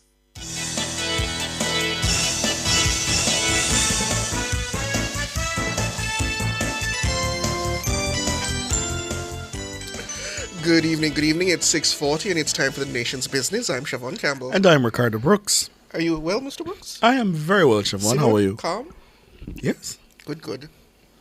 Well, we're returning to COVID-19. Listeners, viewers, the Ministry of Health and Wellness is warning Jamaicans to be cautious as the virus's transmission rates increase, with a 16% rise in cases recorded in July. The ministry is urging continued vigilance, recommending vaccination, and emphasizing infection prevention protocols such as mask wearing, proper hygiene, and staying home when ill.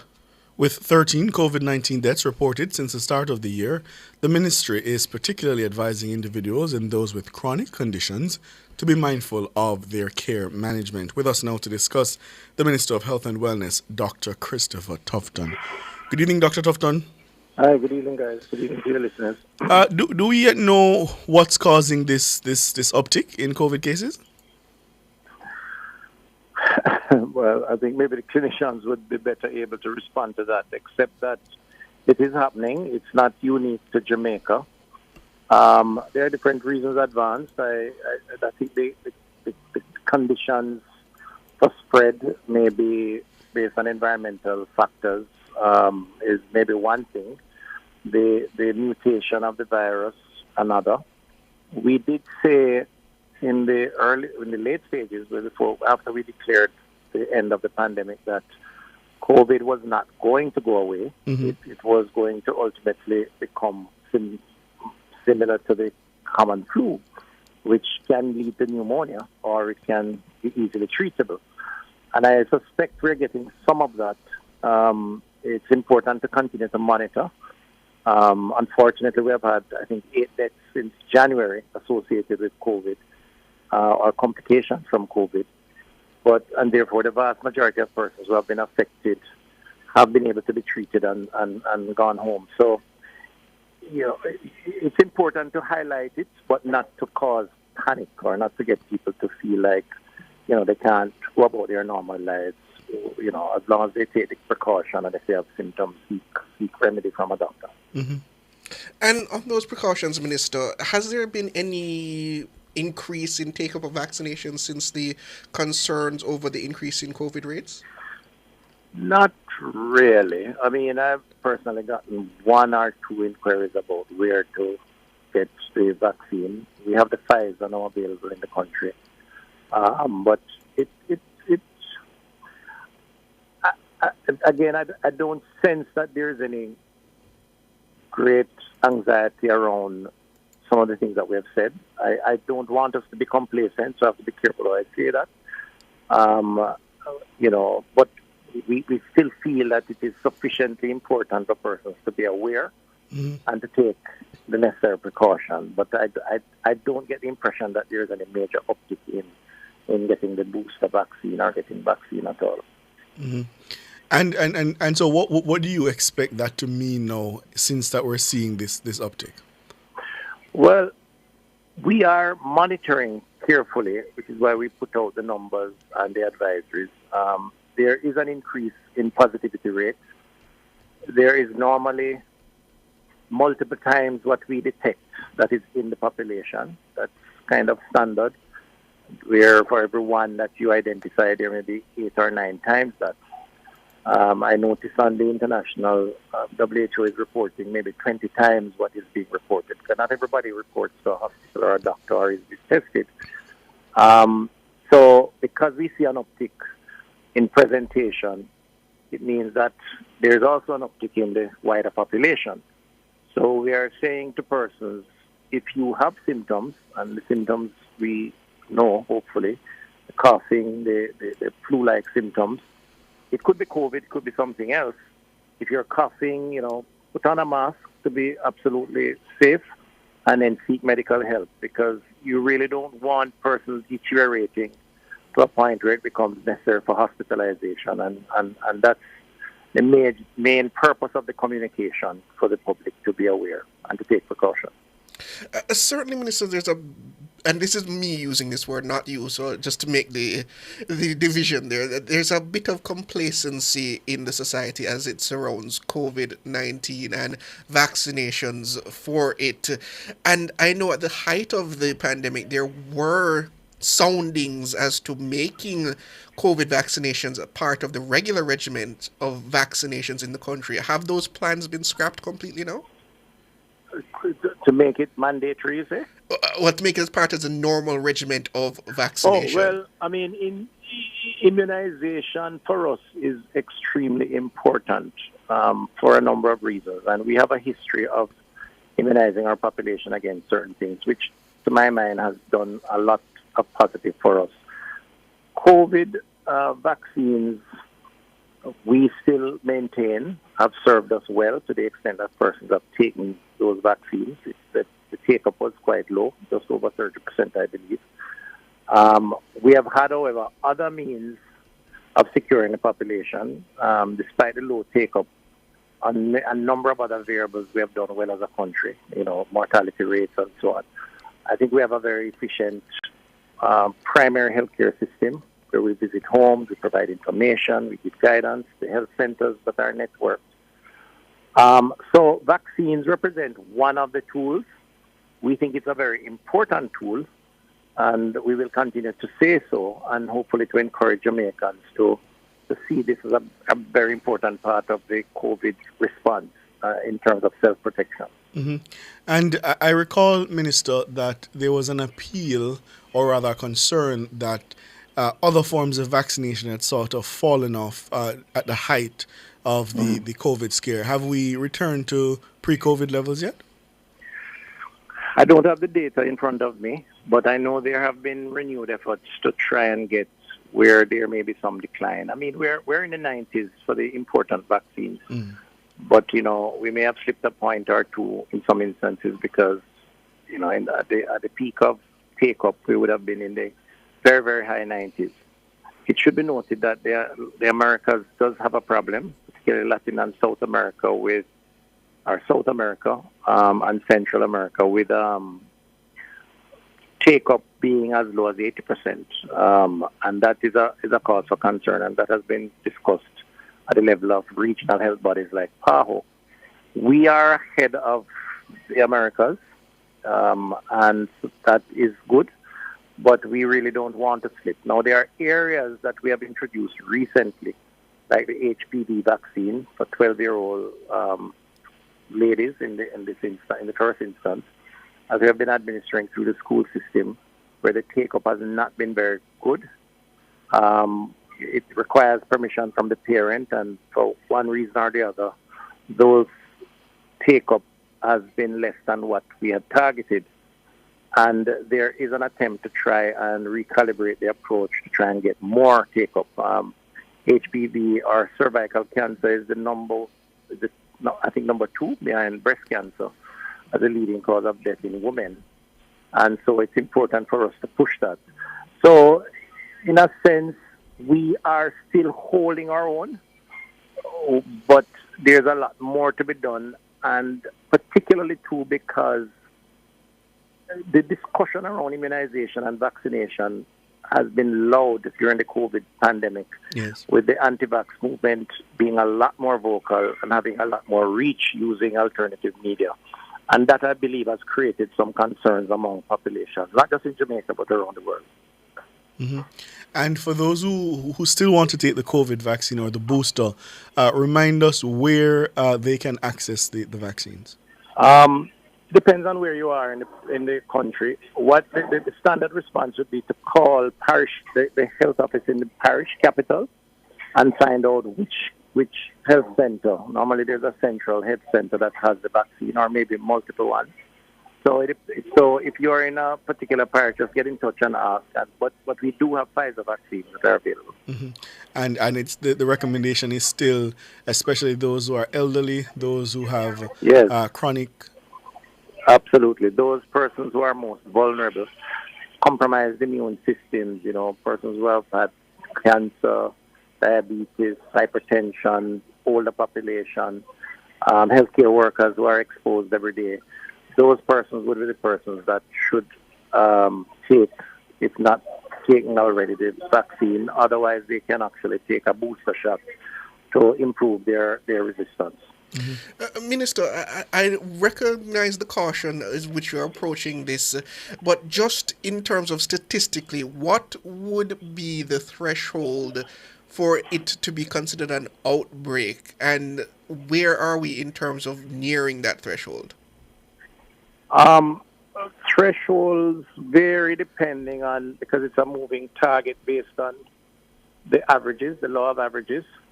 So it depends on where we were over a period, and then once we surpass that period, it's like we track dengue, we have a time series of what the outbreak numbers are, and then if those numbers are exceeded, then it creates the cause for concern.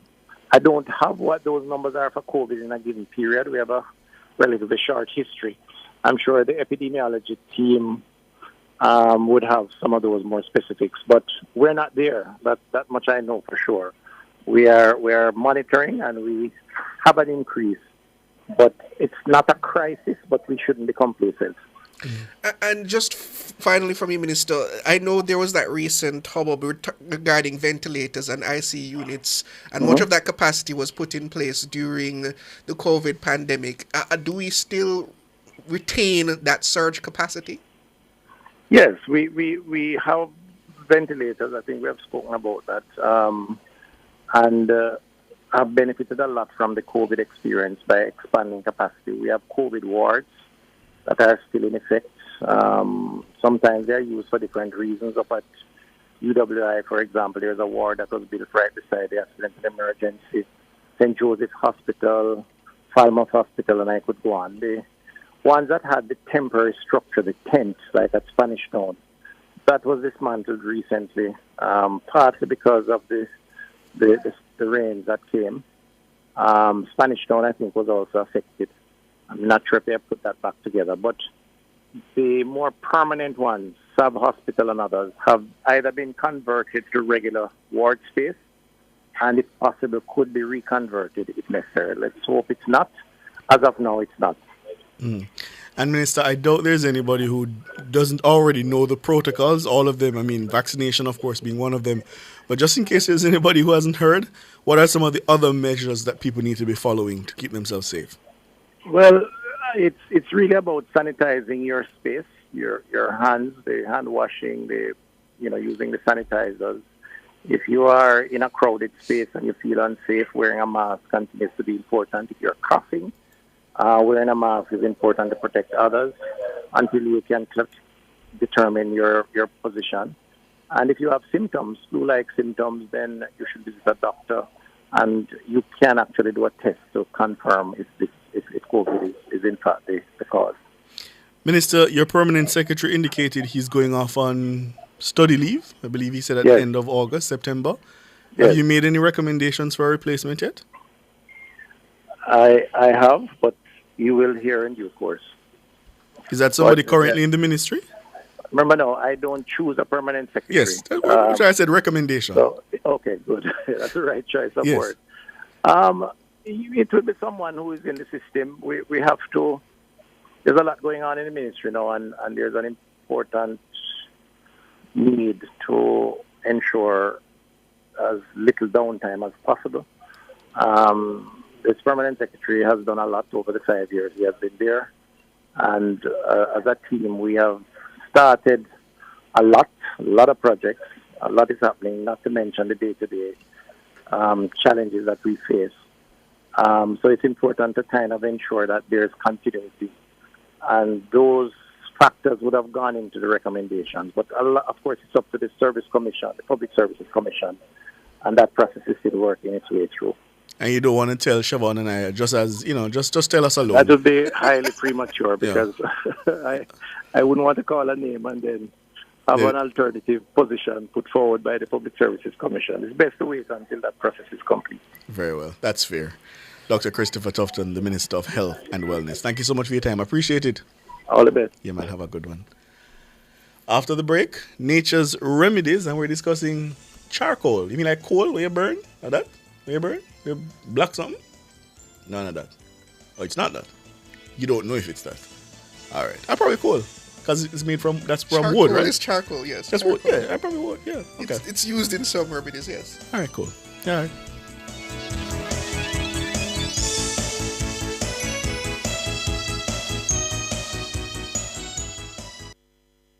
Nation's Business was brought to you by BH Paints. Paint it, love it with BH Paints.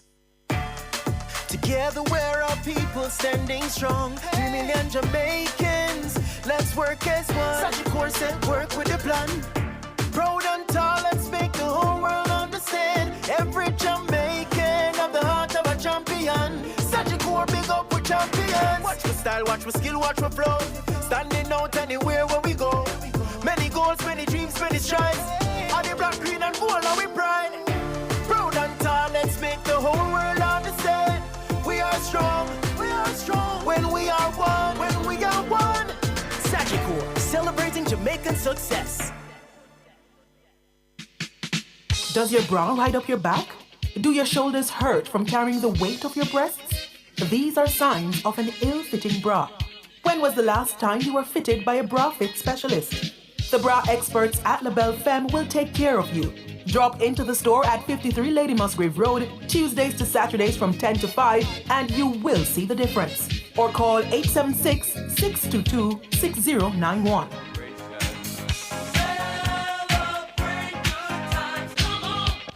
If I tell the world You know the moment you meet the love of your life, the perfect partner, the person who is your purpose, but they just don't share the same sentiments?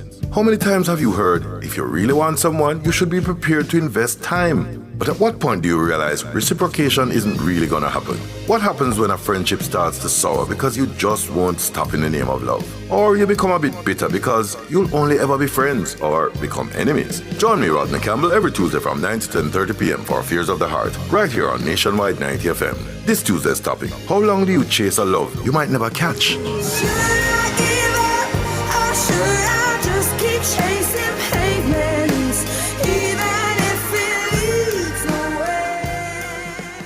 Affairs of the Heart is brought to you by Supermed Pharmacy. Super happy, super healthy, Supermed. ABC Electrical Sales. We make things as easy as ABC. I'm Dennis Brooks. I'm Alan Campbell. I'm Floyd Green. And I'm Garth Williams. Catch us on the Jamaican Dads podcast right here on Nationwide 90 FM, Thursdays at 8 p.m. with a repeat on Sundays at 6 p.m. The Jamaican Dads podcast is all about providing men with a healthy, safe, and functional forum to tackle many of the taboo topics that concern our masculinity. Like everyone else out there, we're dads of varying amounts of experience who come from different backgrounds and often view the world differently. We're definitely not perfect, but we're all brethren and we're all committed to this piece of rock called Jamaica. Too often, there are no safe spaces for men to explore the issues which are important to us. Plus, most of the content out there about parenthood is produced by women, for women. So we think it is important that we be the change we want to see. Follow us on YouTube, Facebook, Instagram, and Twitter at Jamaican Dads with a Z. And definitely join us here on Nationwide 90 FM every Thursday at 8 p.m. with a repeat on Sundays at 6 p.m. for the Jamaican Dads podcast. It's a revolution in media. Good God of mercy, hey. Good God of grace, hey. Lord of mercy, hey. Spurlina build up my confidence. Thank you so much for staying with us here on Nationwide at 5. It's time for one of my favorite segments, The Nature's Remedies. This is a program where we educate you about the uses of natural herbs. Tonight we'll be talking about charcoal and its uses both internally and externally. As usual, we'll be opening the lines so you can call in with any questions you may have for our resident pharmacognosist, Dr. Denise Daly. Good evening, Doc. Good evening. How are you doing today? I'm all right. How are you? I'm doing well. Looking royal in blue. Thank you. Thank you so much. All right, Doc, so I was asking Siobhan a while ago if this is charcoal as in when we burn wood and, you know, we make coal and make the coal stove. Is that's a charcoal? What did Siobhan say? He said he thought so. He said yes. Yes, but somewhat. So that's what we're going to discuss. How is it different from the activated charcoal we see in the pharmacies and supermarkets? All right. So tell us. All right, sure. So activated charcoal is almost similar to the charcoal that we use to burn our coal and so on. Right. But it gets the activated based on how it's produced. So what exactly is happening to the wood? Have you ever seen, go to the country and you see your farmers make charcoal? Like cut the wood and burn it? Yes. Doc, remember me tell you, I never used to go country when we little. I'm from Champton, so yes, Siobhan, I have seen Siobhan used to go country. I didn't. All right, so Siobhan, you remember? Siobhan, you remember that part? I hope I'm not aging. I remember back days when we were still using charcoal for cook. Yes. It's a coal. Coal, yes. Charcoal. So they'll get the wood, they cut it, they make a nice little hill. You know, pack it on as tightly as possible, put grass in the middle. You know, my neighbor usually do it. So as a child, it was fascinating, but then you got used to it. You didn't know the science behind it. And then you cover it with grass, create that, reduce the oxygen level, and then you'd burn it. And it would slowly burn over time. Then when they remove the top, or when you open out that hill, then you'd see your coal. And then you go buy one tin of coal. Mm-hmm. Anybody remember how much? And they have the little tin cup to that. I remember. Good days. Good days. All right, good. So you buy one. I think I recall it being in the paint can. Yes, that I remember. Yes. Good. So you'd buy the amount you want. No, it's the same process with your activated charcoal. However, with activated charcoal, we need it to be a little more adsorbing. And that is the difference between coal and your activated charcoal. What do I mean by adsorbing? Yes. So absorbing is when the molecules intertwine and go into each other and it's absorbed. So imagine a sponge, it absorbs the water goes into the sponge. With adsorbing, it's going onto the surface and holding it onto its surface. With activated charcoal, it has that ability to do that with chemicals and toxins and gases. So we'll talk about it in a little bit, some of the uses traditionally and in emergency medicine.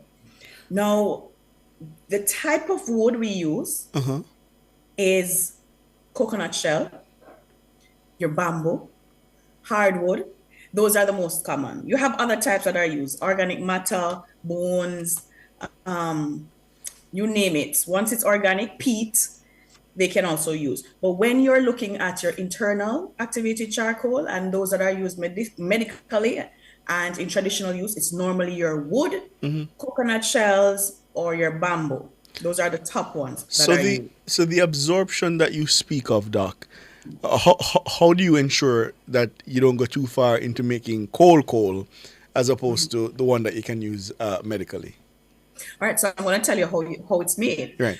When you get your wood or your coconut shells and so on, you would need to carbonize it. So that's your carbon source. You then need to heat it. So it's heated at very high temperatures, over 600 degrees Celsius. And with that, it creates more holes into the carbon material. All right. Now, with that, it allows more absorption, more chemicals or toxins or gases can be attracted to it. So that's one part. You can also do it with chemicals. So you would have your wood, you burn it until it's at charcoal level, and then you add some chemicals to it to make it even more porous, and then you heat it some more, but at a lower temperature. So the basic understanding for making your charcoal, you burn the wood, you get coal. Then you're going to increase the temperature even higher to make it a little more porous or more absorbing, and that's how you make activated charcoal. All right, so that can be done with chemicals, or it can be done with just the heat by itself. But then, go ahead. I'm just saying, Doctor, it doesn't sound like the type of thing that the average person Right, can. this is about to say. It sounds more like a chemist, a scientist. Yes, so that's what companies do when they sell your activated charcoal, your capsules, etc. That's how they make it. Now at home, what persons do, if you go again in the country or in ethno-medicinal areas that you use this as part of your traditional medicine, they get the coal. Once they have the coal, then you're going to wash it because you're not going to take it internally. So they wash it 1, 2, 3 times as much as you want. And then they're going to add some lemon juice or lime juice to it. So they add lime juice, shake it, keep it at least 24 to 48 hours. The lime juice is that chemical component that will also help to just open the carbon structure in your coal and allow it to become a little more porous. Now, after they do that, they then apply the heat. You can either heat it on the stove or you can heat it in the oven. Once it's dry, you know of activated charcoal. So that's like the at-home way of doing it and having it readily available. All right. And so once we've gone through those processes, now we have our activated charcoal. Talk to us about some of the uses. All right. So in emergency medicine, activated charcoal is a quick draw for poisons, etc. All right. So if you look at when they go to the emergency room, somebody just swallowed a poison, then activated charcoal is one method that is used to help to pump that or to get that out of the system. In traditional medicine, it's the same concept. It's used for poison. So you take 1 teaspoon, or if you have the capsule or tablets, you can take up to 3 of those tablets. And what the activated charcoal does, it holds the poison and helps it to go into the body, exit the body, preventing it from being absorbed by the blood. Now, that only works if you act quickly. If it's a long gap, the poison may have already gone into the system. So you have to work quickly. And that's why I always advise that activated charcoal should be in our cupboards, should always have some handy. But Doc, how do you then now use it as part of, say, a daily regimen, or use it as part of a holistic health regimen? Yes. With that, I just want to add too, I'll let you know that in a few. I just want to add, for the poison, it doesn't work for acids and it doesn't work for bases. So those are very harsh chemicals on two different ends of your pH scale. If it's an acid and base, it doesn't neutralize it. So you'd really need to run as quickly as possible to the emergency room, get as much water in, etc. So you can induce vomiting, etc. So that's one other thing I must make note of. Now, if you want to add it as a part of your routine, every day, 1 teaspoon, 1 capsule, you can have it with some water. That helps to give you a fiber source, and it also helps with lowering cholesterol. And how it lowers cholesterol is the activated charcoal, because of that adsorbing property that it has, it holds the bile salts. So bile helps to digest fat, is a part of our digestive system when we eat, etc. So it holds the bile, and when the activated charcoal is passing out of our bodies, the bile exits.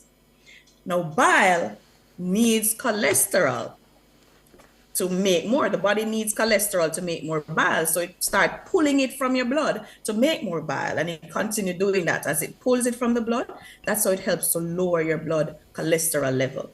So it's a good option as a natural remedy for lowering cholesterol as well. Here's what I'm trying to understand, Doc. I'm trying to picture the texture, because you're talking about ingesting it. And I'm trying to imagine what the texture of that is. Isn't that dry and... Yes, it is very dry. So some persons will opt for a tablet or a capsule. Sometimes I don't mind the powder. Okay. It tastes like dirt. Ah. So it tastes, so if you don't mind the taste of dirt, you can eat the powder, but it can cause aspiration. So it can cause you to cough. Right. So often I'll say, if it's your first time, drink it in some water, or slowly add it to your tongue, taste it, and don't put a spoonful into your mouth, because you can choke yourself with the activated charcoal powder.